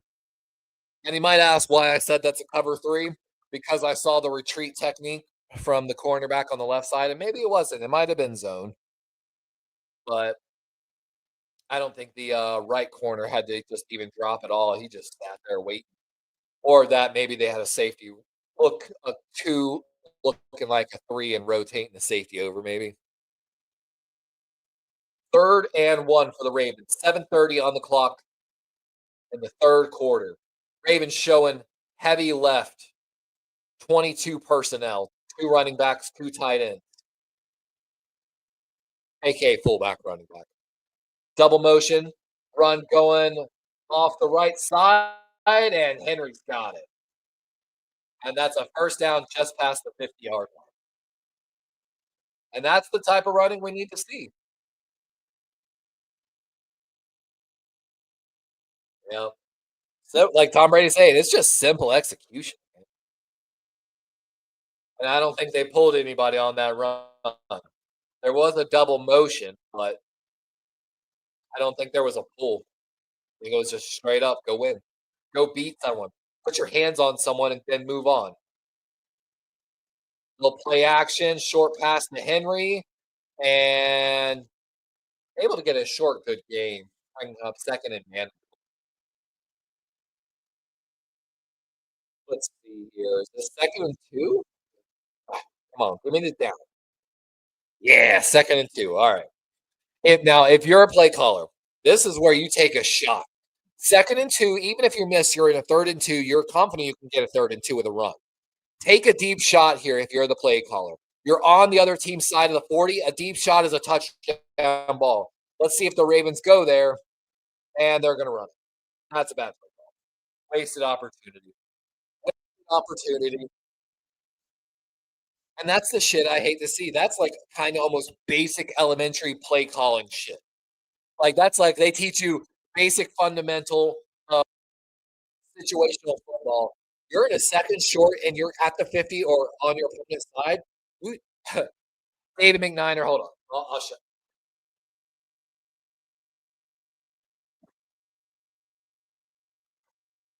So with the Ravens having fumble issues, it started in the offseason. They started calling how you hold the football the Ravens claw. This is the Ravens claw. 3 points of contact like this, 4 points of contact with your chest. And the Ravens are doing so much. They keep running the Raven claw drill. So they push this story so hard, David Niner, that the NFL analysts started talking about it. And they were even talking about it a few weeks ago. And it's why I got so mad. This is not called the Ravens claw drill. And people try to punch it out. That's called ball security and punch out drills. That's what that's called. And Flowers wide open, but Cooper Rush misses the throw. And I absolutely hate it. I think it's an ego and just absolutely ludicrous to start calling what is a basic football drill that is taught since Pee Wee football and to rename it. Like, is absolutely I think that's an ego thing. I think that's delusional. I think it makes me sick every time I heard them say it on the NFL broadcast, to be honest. I think it's embarrassing, honestly. And ooh, Derek almost had that ball ripped out there as I'm talking about fumbles. And so that's what when I reference that, David, that's why I get so like hot and joke about it because it's ludicrous that they renamed it. And again, they're struggling with it. And I joke that as long as they continue to call it the Ravens Claw and not just all security drills, they'll probably continue to have fumbling issues. I'm that weird, like superstitious, like I don't know, superstitious, supernatural. I don't know what you want to call it. Belief, karma. You could just call it karma. Play stupid games, win stupid prizes. You know what I mean? And Cooper gets away from one guy, gets the ball away, and oh my gosh, Cooper pulling his best Lamar Jackson. There was nobody open at first. And the first guy had Cooper rush dead to rights, but just failed. Cooper just able to get away from him. And Mark Andrews finally gets open after like 10 seconds. First and 10. All on the 28-yard line, 27. And little jet sweep. Oh, God. He drops it and the Ravens love it. As we have another fumble for the Ravens. I need to just get a fumble counter up here for the Ravens. Not one fumble. No, no, no. Not two fumble. No, no, no. Not three fumble. Oh, no, no, no, no. We have a four fumble. I think. Is that our fourth fumble? I think that's our fourth fumble of the day.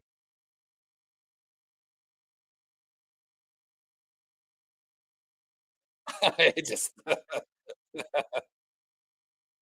let's see. Come on, where's the stats? Where's the stats? Can I get the stats? Team stats. Team stats. There we go. Hold on. Hold on. Give me a moment. There's got to be a fumble category. Fumbles lost. Only two? No way. Three fumbles. Even the game guy's like, oh my God, what is this? The guy who's hosting like the game. So you know what's like really funny? Let me give you another like superstitious thing me and my girlfriend joked about today. I know. And you roll a one, David. It's a bad day. Bad juju. So here's a fun little superstition thing me and my girlfriend joked about like literally today or last night. So it's always been kind of like one of our game day traditions that we go to Moe's, and we get Moe's chips and queso because they got like pretty good white queso. And we almost did it every single week last year. And we really haven't done it at all this year. We thought about doing it today, but we went and got pizza. But I've gone and got Moe's. Guess how many times this year? Like since I wasn't on game day, but I got it. I think the day before. I've been to Moe's one time this year so far, and of course the Ravens have one win. And then I looked at it, I was like, "Holy shit! How many losses do we have last year, and how many weeks last year?" Because I didn't go every week last year.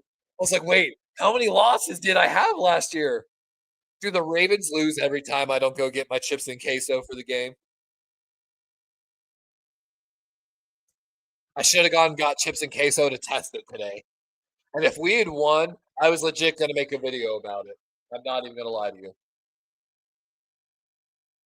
Dude, David, the chances of getting a 1 on like a D100 basically, D98 because there's no well, no, 99 'cause you rolled a so yeah, you rolled a 1 out of a D99. That's wild. Funny is I don't really see Kenny. Kenny was here earlier. I don't see his comments now. Let's say live, so I don't know. Maybe I'm missing comments. Ooh.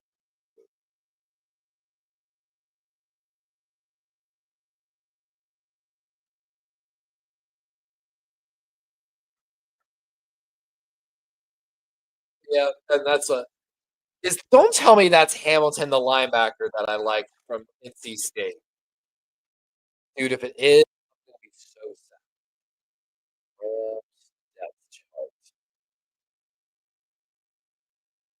The App State kid.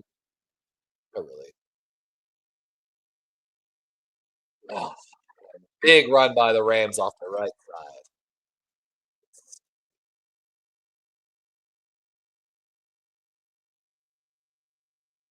Of course, they have Sean Nowak.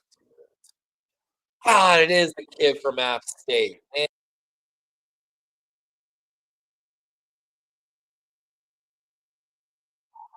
pretty sure I featured him on my draft special as well. Fuck you, Rams. Handoff going up the middle and a couple yards there.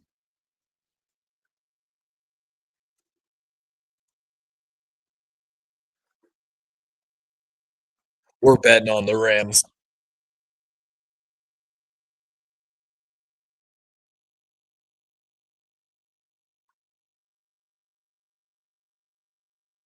Rams outgaining the Ravens 122 to 58 in yards this half so far. Handoff up the gut and maybe 2 yards. Gonna bring up third and probably about 3 yards.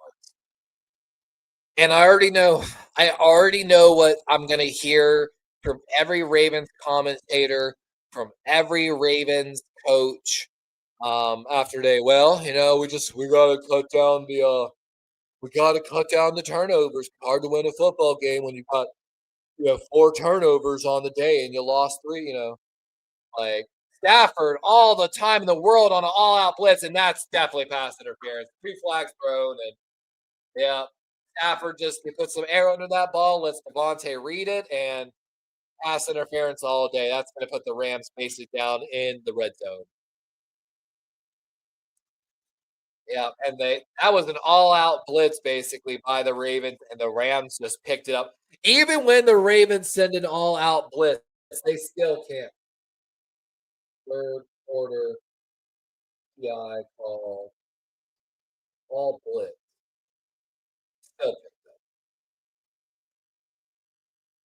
that just shouldn't happen, man. There's just no way that should ever happen in a football game. It can. We're gonna say kill, kill. Gordon Whittington, a little motion here into the backfield. Kyron Williams cuts outside. We've got a flag, and that's definitely going to be a hold probably on the offense. So might back up the Rams here 10 yards. What up, Logan? What's the what for? The bet on the Rams? And yeah, that was obvious to everyone upstairs. That was going to be a hold. I really like that motion though. So they motioned Whittington across into the backfield, kind of like a fullback. He shoots up like C gap basically, and then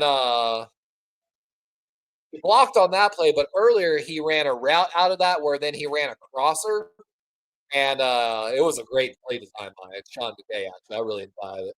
Oh, is Kamani Vidal going off, Kenny? I haven't seen anything. Welcome in, David. If Kamani Vidal's going off, I'm going to cry, Kenny, by the way. I'm just letting you know that. If he's going off, I will cry.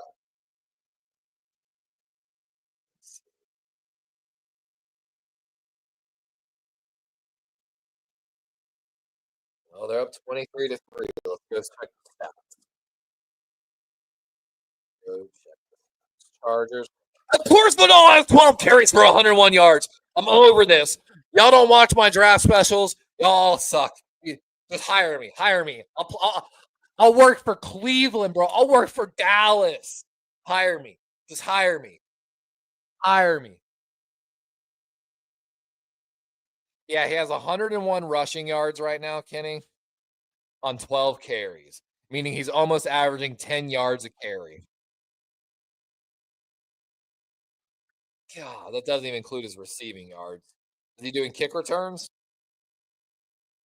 He's got 3 catches for 14 yards and a touchdown as well on top of it all. He's not doing kick returns, at least. But yeah, of course. I've been trying to tell y'all but all, and like no one believed me after last year, and I was like, man, just every situation's different. And then he got benched because he fumbled last year, and they never let him touch the ball again. And it's just one of those ones. Again, you had an extremely talented player that you've been letting right on the bench, that you invested second round picks into replacing him, that you gave people free agent money to when you had this guy on the roster the whole time, but you just wouldn't let him play because of one fumble last year. You know what that's called? Bad coaching. You know what I'm saying? I'll be right back. I'm gonna go grab a drink, guys. Thank you for at least giving me something, Kenny. At least there's some bright part to my day other than the steaks I'm gonna go cook later. Those two fat New York strips I got in the fridge right now, thawing out, and that fat slice of New York pizza I got waiting to heat up after this game. But I'll be right back.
Absolutely wild. I'm losing my mind. I need to redo my draft special again.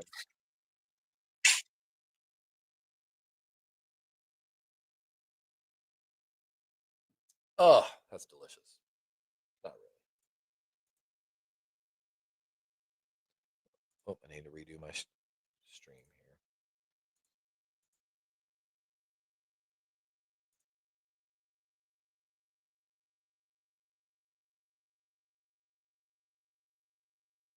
Check how we're doing in fantasy. And we're at the start of the fourth quarter. Oh, my stream's lagging up a little bit. And Nakua back. Like I said, that was probably a deep bruise on Nakua if I had to guess on anything. Oh, not looking good right now. At least Derek Henry's not playing. I just don't have like many players playing in the 1 o'clock slot. Stephon Diggs and Tyler Luke in my defense are the only ones playing right now. Stafford, oh, pressured, and he's going down. Ravens lucky they didn't get an illegal hit to the head there, honestly. And they blitzed everybody, and finally somebody got through there. And that's a big fourth down stop. Ravens went all out blitz. Teddy Buchanan.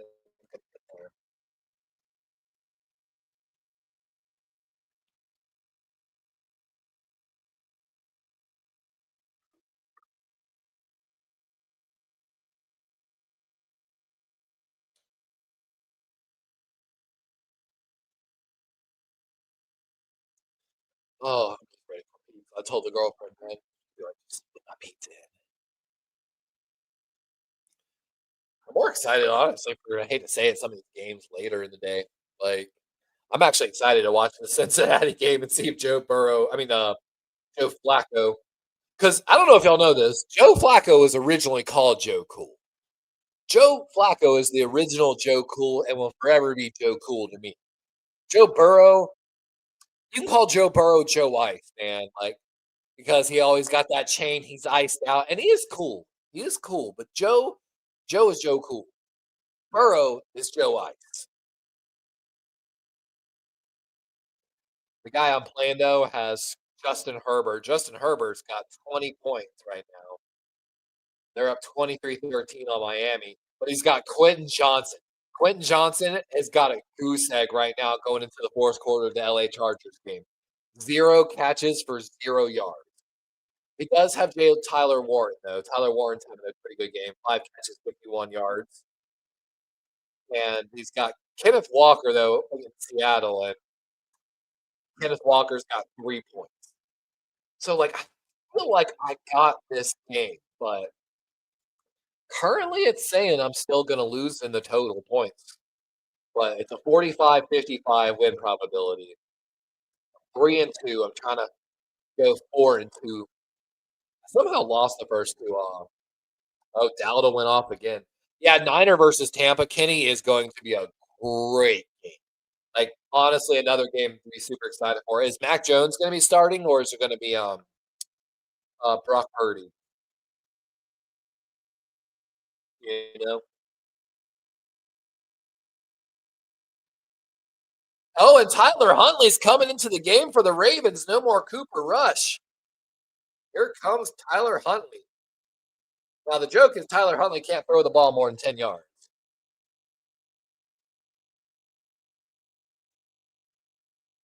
And off up the middle, or Henry's going to cut right, and they've got a first down run. I wonder if the handoff to Zay Flowers was Cooper Rush. That's why they were like, nah.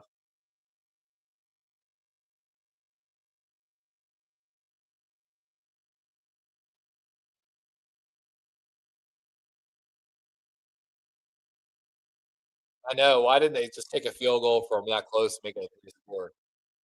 Very interesting. Huntley, handoff right guard, and one of the offensive linemen was a little slow to get up there. Did they make a change on the offensive line as well? I think they did.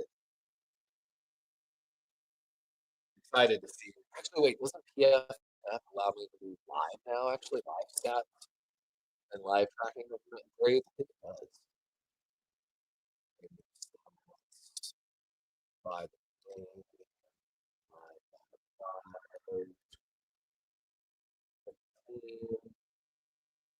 offense. And Huntley going to run with it, and that's a first down.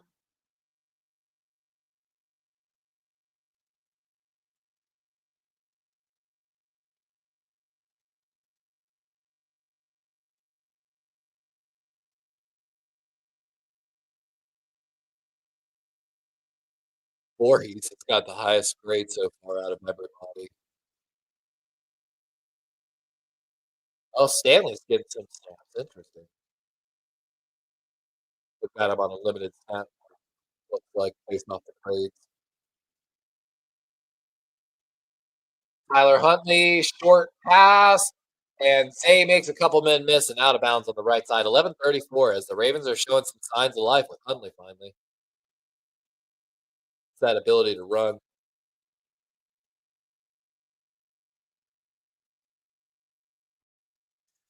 Bad grade by the defense. They have a lot of grades across the board. It's not good.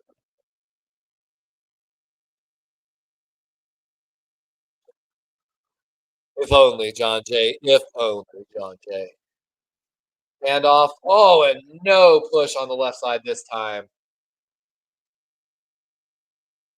Zito, no bloom over there. Or he's on his butt.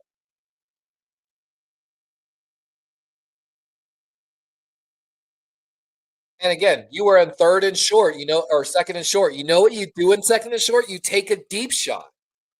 Why do the Ravens refuse to take deep shots?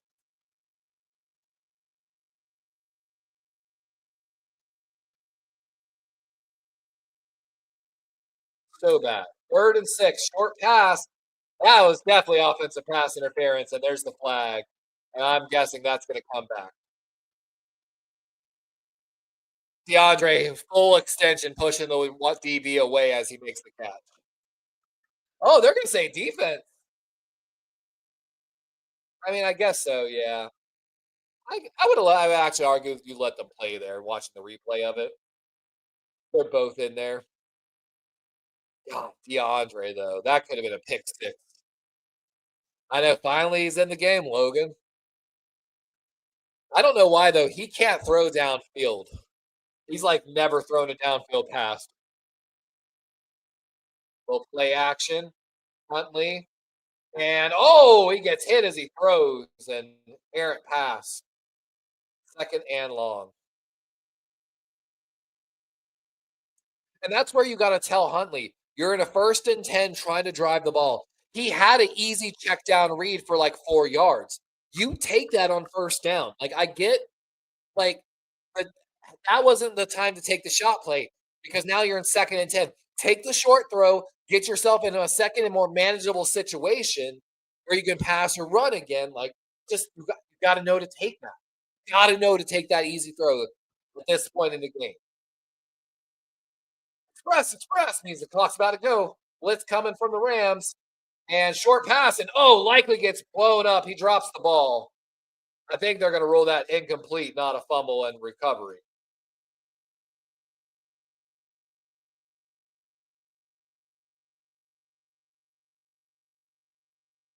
Yeah, he extended the ball. What the hell was with that extension? Likely.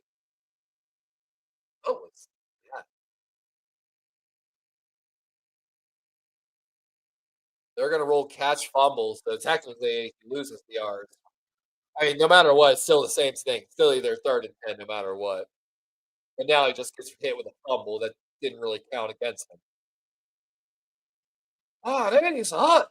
And that's a false start on the offense. Right guard, Daniel Falele. Yep, I can see that from here. Easy to see.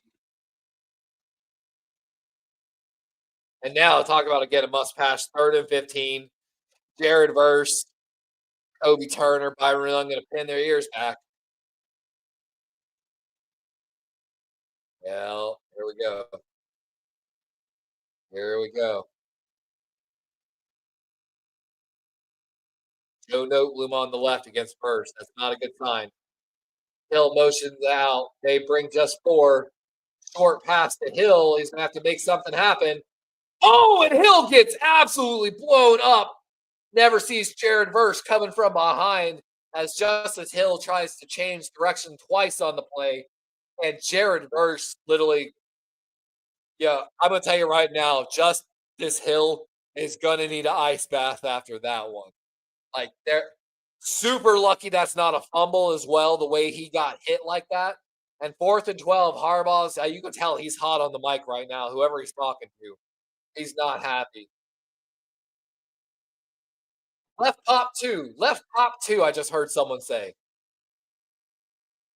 I wonder if they're talking about Voorhees' stance. Little hard count.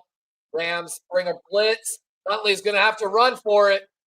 And he's got the 1st down, still going. And he needs to slide, homie.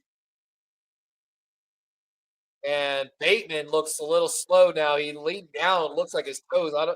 Hopefully he's not hurt. And like they said, poor pass rush discipline. They leave a huge hole up the middle. You got to have a quarterback contained, even if it's not Lamar Jackson. Tyler Huntley's a pretty damn good runner. Huntley got to get down, though. Got to be careful. They were coming behind looking for the script. 7:47 here in the 4th. Huntley on the 32-yard line, looking left, going there, and I mean, his eyes are given where the pass is going and likely takes a big shot on the catch. But it is a catch. Or 2 yards, maybe 3. Kid says, I'm really going to win the division. Touchdown Steelers. Congrats for you, by the way, Kid. I can still be happy for y'all. It don't bother me none. Logan says, please keep Cooper Cup out of the game. Please. I wonder, Logan, if they blame him for the fumble with Zay Flowers. I wonder if they blamed him and that's why they took him out.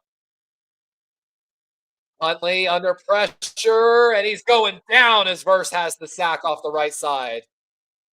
And it looks like he beat Rosengarten on that play. Hopefully, we'll get a replay. Yep, one-on-one here with Rosengarten.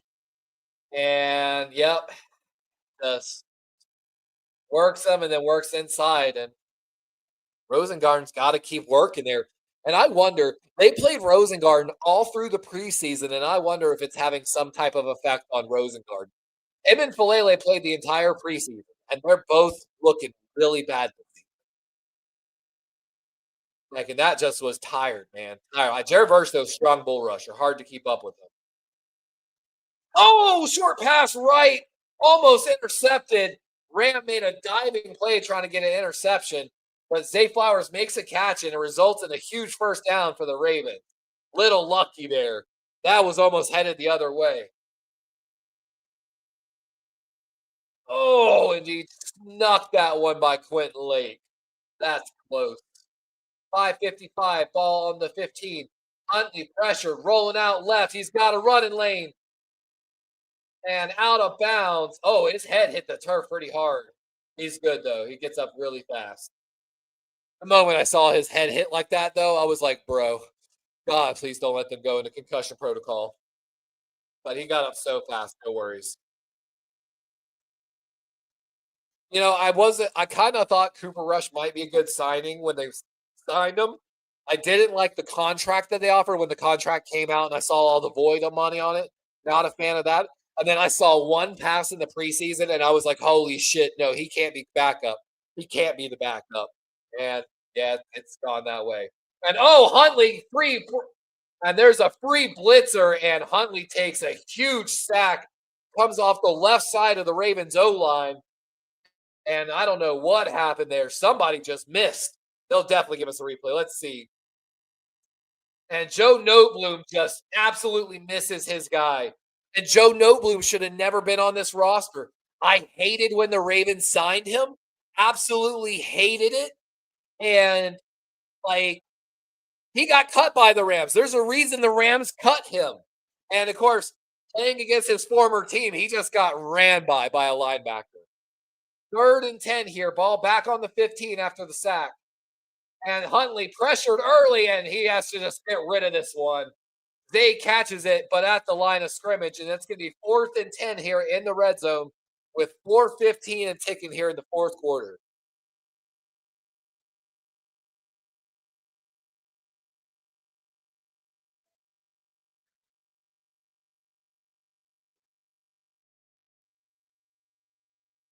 That's what I'm saying. Like the Joe Notebloom signing was horrible. I would have rather gone with a rookie at tackle, to be honest with you, from this draft.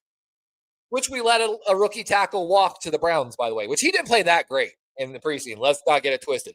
But Dellinger did choke slam a motherfucker with somebody else in the preseason, and I really did like that. But if Dellinger develops into even a starter level offensive lineman in the NFL, I will forever cuss out Harbaugh on this coaching staff. Let me just say that. Like I said, he didn't play that well in the preseason, so but maybe that was Cooper Rush.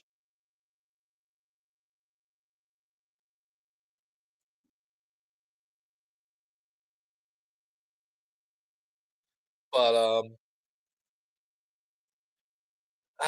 Logan, we really haven't improved as that much. The Rams were playing really bad gap integrity along the defensive line. We saw that on the run. We saw it on some of the other Derrick Henry runs. The Ravens couldn't gain a single yard on the goal line and decided to pull a left guard on a goal line play, which even Tom Brady was like, no, you don't really do that. I mean, just like there's so many like huge problems, and all of our highlights were just kind of bad plays by the Rams almost. You know what I mean? And Huntley getting chased again has to just toss this one away into the stand. And the Rams get the ball back here with 3:44 left in this football game. As the Ravens give up another pressure just on the inside. Somebody just runs by somebody. And that's what I'm saying. Like the Rams, if the Rams hadn't dropped some of those passes, this would have been a blowout. If the Rams would have kicked the field goal, it would have been a 3-score game and considered a blowout. That pass was almost intercepted by Quentin Lake. There was another one that was almost intercepted earlier. Joe Noteboom needs to be cut from the roster. Daniel Falele is not a starter. He's not ready. Maybe he needs a year. Maybe he can still develop, but he's not ready.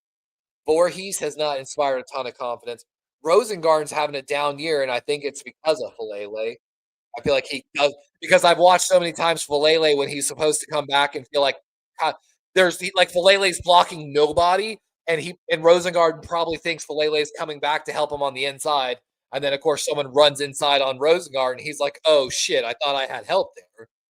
Like, and then half the time Lamar bails that play out by rolling out to the right, which is his preferred rollout slide. Like, there are so many problems, and so many of them are from the coaching. Either A, penalties, B, just again, like watching these plays on NFL all 22 slow down in like half speed and literally watching basic coaching fundamentals get ignored. And then, of course, those people that are not living up to what they're supposed to do as NFL starter are not being held accountable. So, like I talked about this on one of my other streams. Daniel Falele is my example. You have a player that is clearly has not performed. That there are highlight tapes of him just blocking nobody and standing around and being a serious issue for the O line. Every fan has called it out. There's no way the Raven players don't hear the fans calling it out. And with all of that, they doubled down on him without giving us a chance to see anybody else. And that's how you lose a locker room as a coach when you're basically playing favorites on players and choosing for, less than the best reasons to not hold certain players accountable or not play certain players and give them snaps. Like, I don't, I have a hard time believing that Garrett Dellinger couldn't play better than Joe Noteboom right now. You're going to have a hard time convincing me of that. I don't care how bad he was in the preseason. At least he's a young guy that has a chance to get better. Like, you know what I mean? Just, and of course, who makes that decision to keep Joe Noteboom and cut other players? That's none other than the coaching staff. And it's why I talk about a lot. I hold John Harbaugh very accountable for that 53-man roster. You know what I mean? Yeah, and it is a good the Rams made some damn good plays. Let's not get it twisted. Like that one catch, but it didn't even matter that it was a catch because they had the PI call. The interceptions, good breaking on balls, like the sacks, the schematic pressures. Like case in point, Tyler Huntley came in, they fixed their gap integrity. And now they resulted in multiple sacks. Like the Rams know who they're playing, how they're playing. They had a plan for Cooper Rush. It was working. Tyler Huntley came in. They had to think about it. They made a different game plan, and it's pretty much worked for them. But Harbaugh, this is just bad coaching. This is bad management of the roster. The GM has handed you tons of damn good players over the years, and of course, I would argue that probably they have a certain amount of say. Like Harbaugh has a certain amount of say over free agents that are brought in, like Joe Noteboom as well. So not only the decision to keep him on the roster and cut younger players or choose to go with other guys, um, but also again bringing them in probably was part of it as well. It's a failure across the board basically, and the game's like cutting in and out now because like it's basically over. I think the Ravens just jumped off sides because they thought the Rams were false starting, but they cut something else, so I don't. It's also just really bad coverage by Fox today. Like, Fox's coverage is just god awful today, in my opinion. Like I hate to say it, out of Paramount, Peacock, Fox, ESPN, NFL, and Amazon. If I had to choose which broadcast I would prefer to watch based off like quality and a couple other things, I'm choosing Amazon.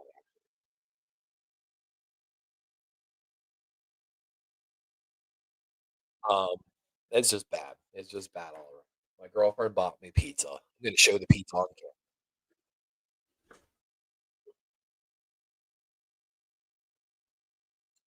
I'm probably about to kill the stream after they get a first down, to be honest with you. As soon as it shows me they get a first down, I'm gonna eat my pizza, but oh, oh, look at that glory. That's glorious right there. This will bring me joy. Does it bring you joy? Yes, you may keep it. Ravens this year. Does it bring you joy? Oh, this year? This year?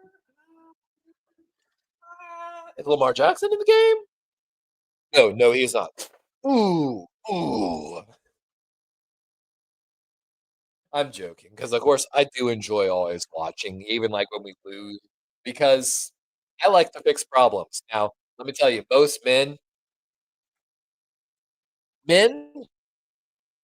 how do I want to put this? Not in their genetics. It's in their persona, their ego. I guess ego is actually a great way to put it. In the male ego persona and identity. To fix problems. Like when a man hears a problem, they generally want to fix it. And it's actually communication wise, like a breakdown issue point in couples, because generally women just want to kind of talk and vent about it. And then the man hears a problem, he wants to fix it. And so they're like, Judy in the office is a bitch. And they're like, why don't you just confront Judy? And they're like, hey, I can't confront Judy because office dynamics and, this and that. And if I talk to Judy about this, that, this, and the guy's like, well, fuck that. And then there's a breakdown in communication and people feel, general psychology points for you, by the way. And uh, so I like to fix problems, and it was only intensified by my professional career and the training that I had. And yeah, so when I watch football, I like to fix problems. My name is Jeff. I like to fix problems. I see problem. I see problem. Close right, close right, close right. Look at Mike Green calling out the formation. Close right form to the right side for defense, left for the Rams. Jordan Whittington, a little motion here. Going to be a halfback left and nothing on the play. Third and 12. So long third down here for the Rams, but we're ticking down to the 2-minute warning here of the fourth quarter. I don't know if they're going to actually have to call another play call. If they get 45 seconds, then it's no by 1 second. Ravens have no timeouts left. Rams have two. So the Ravens are using their timeouts to try to preserve clock ahead of the 2-minute warning. Statistically, it is the correct move. Doesn't really matter, though, I feel like. But big third down here. If the Rams get it, that'll tick everything off to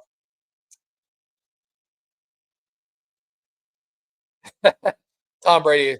Not so nice for Raven fans, but it's nice to be in Baltimore and not be sore on my way home talking about playing the old Ravens.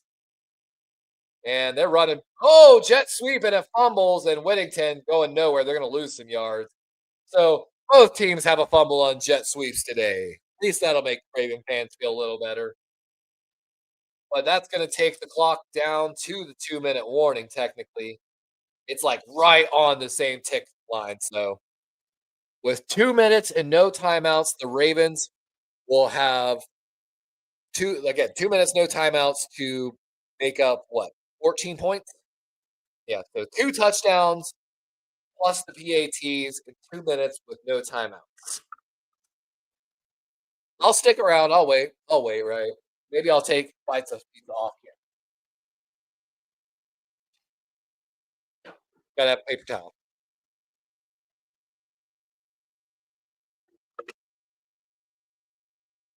Cut my mic just in case you can hear my big ass chewing. Oh, so hungry. Can't wait.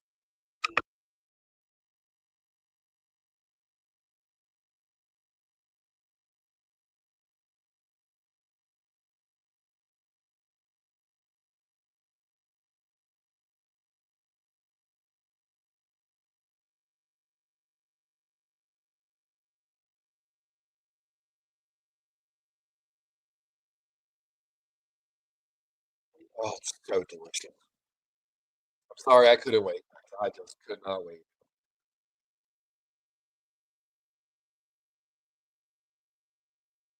watching the Ravens today hasn't really provided a dopamine kick, so we had to eat pizza to get something. Oh, excuse me. Got to get a dopamine kick from something, right? Feel a little better about that. You know what's funny? Has anyone played Hogwarts Legacy in the chat, by the way?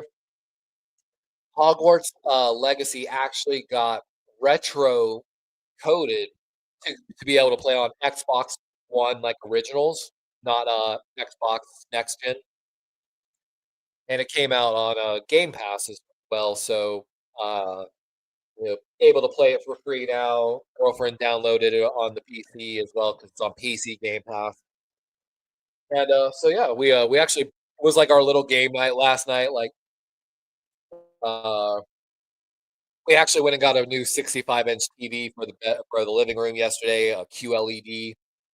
I'm kind of excited to watch some football on it. I haven't watched like we were watching some shows last night, and I was like, my god, like the level of quality on the TV is wild. They were having a pretty good sell at Best Buy. They marked down $100 on it. Uh, but because everyone's trying to clear inventory before Christmas is what it really is, or before taxes. Sorry, because if you don't know, that's why like car lots and stuff like that will usually have really good sales around Christmas. So if you want a new car, like Black Friday, all of that is part of it. Where they've built up a huge inventory in these warehouses over the year, but you have to pay tax on like all your current assets. So like all that stuff, every car that's on the lot for the car dealership, they have to pay tax on at the end of the year. So what the ideal situation is for car dealership is you sell as many as you can in December before the new year starts. Basically, and you have to, technically after December, basically just whenever you file your taxes.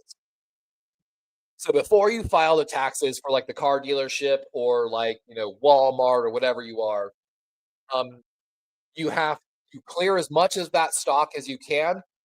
You do your inventory, your end of year inventory. So then you can file your taxes at your lowest available asset on hand assets. And then as soon as you file the taxes, you order all your new, like the 2026, whatever the newest cars are, and refill the lot. Stock that fucking lot full. It's the best way to take advantage of your tax situation as a business. Punt coming here for the Rams.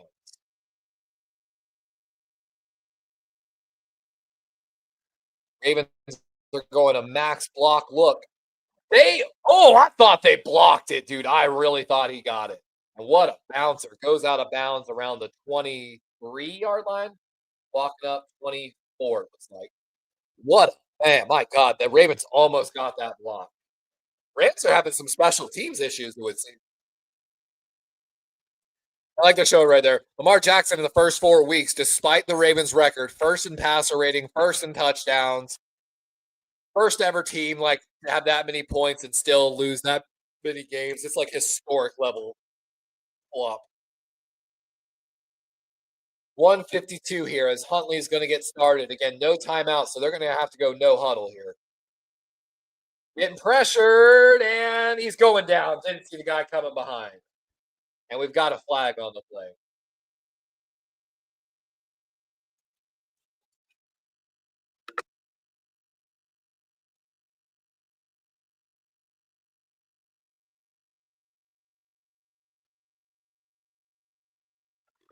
And that's a holding on Tyler Linderbaum. They're going to decline, so they'll take the sack.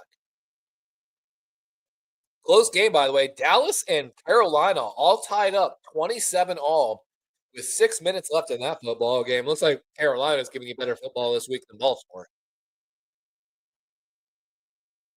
Ravens walk out.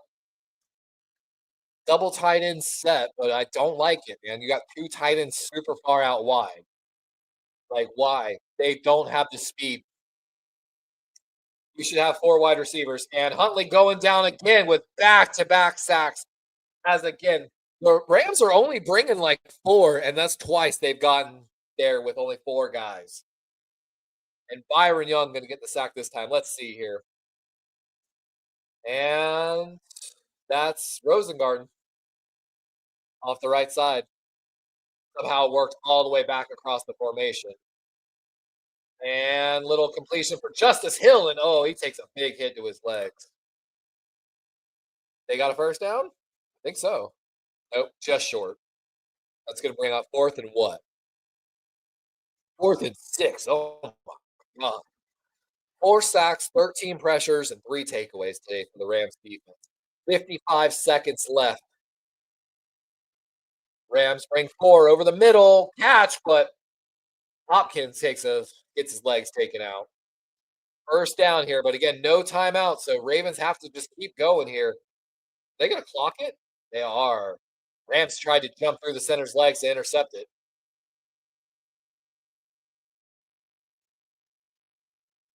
Huntley tapping his head, trying to get fired up, I guess. I mean, it's hard to get fired up. You got 39 seconds down, 2 scores, no timeouts. And what's crazy is again, you're running double tight end sets with the tight ends out wide. Mark Andrews is not even in a stacked formation on the left. Like it was 2 and 2 set.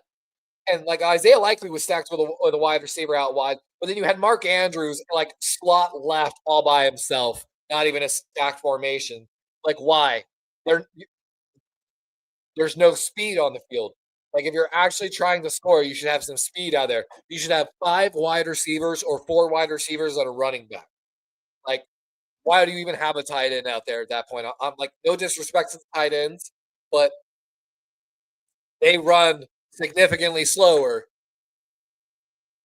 And like I get you, maybe you're trying to get a mismatch in formation, like get a linebacker out there, but it's probably just going to be a nickel and dime look from the defense, big nickel basically with a safety dropping down, and so you're still not going to get the matchup you really want there.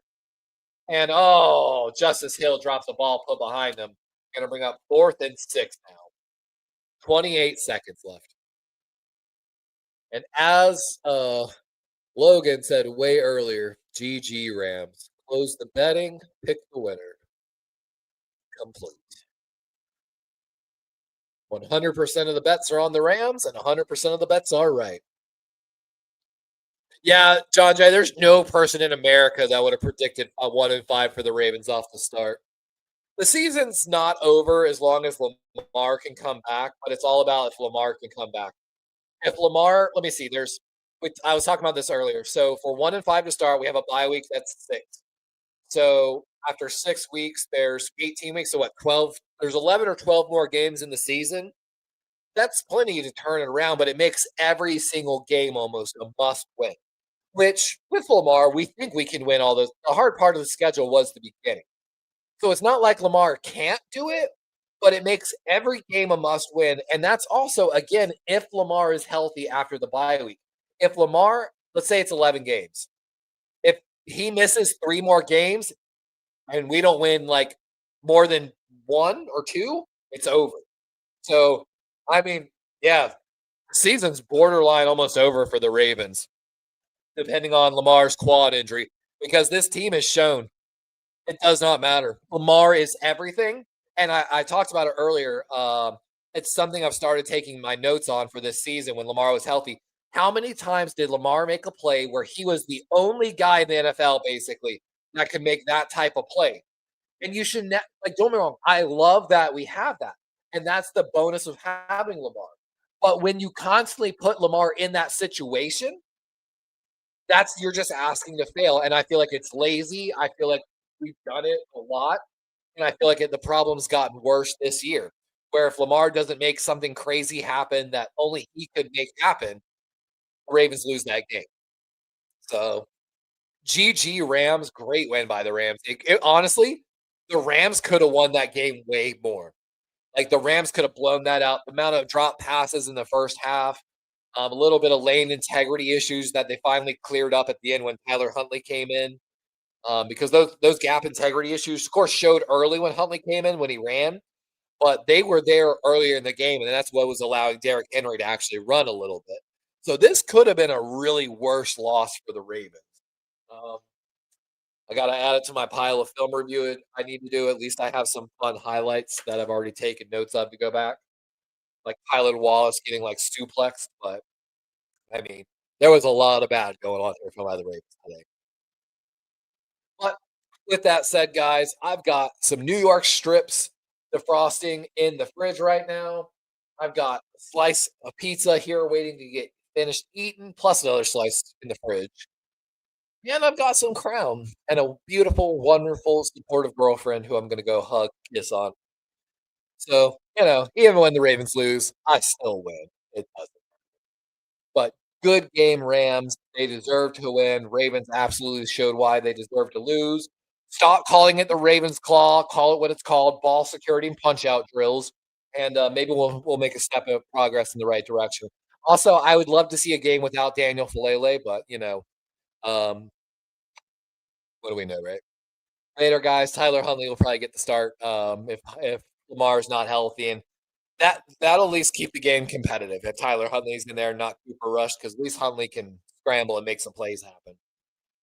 With that, guys, I'm out. Looking forward to maybe some shorts this week, and of course, we'll be live Wednesday on David McNiner's channel for the Corey Davis Wednesday Pick'ems. Make sure you come check us out. Ravens have a bye week next week. I do have a live planned. I don't know exactly when I'm going to do it.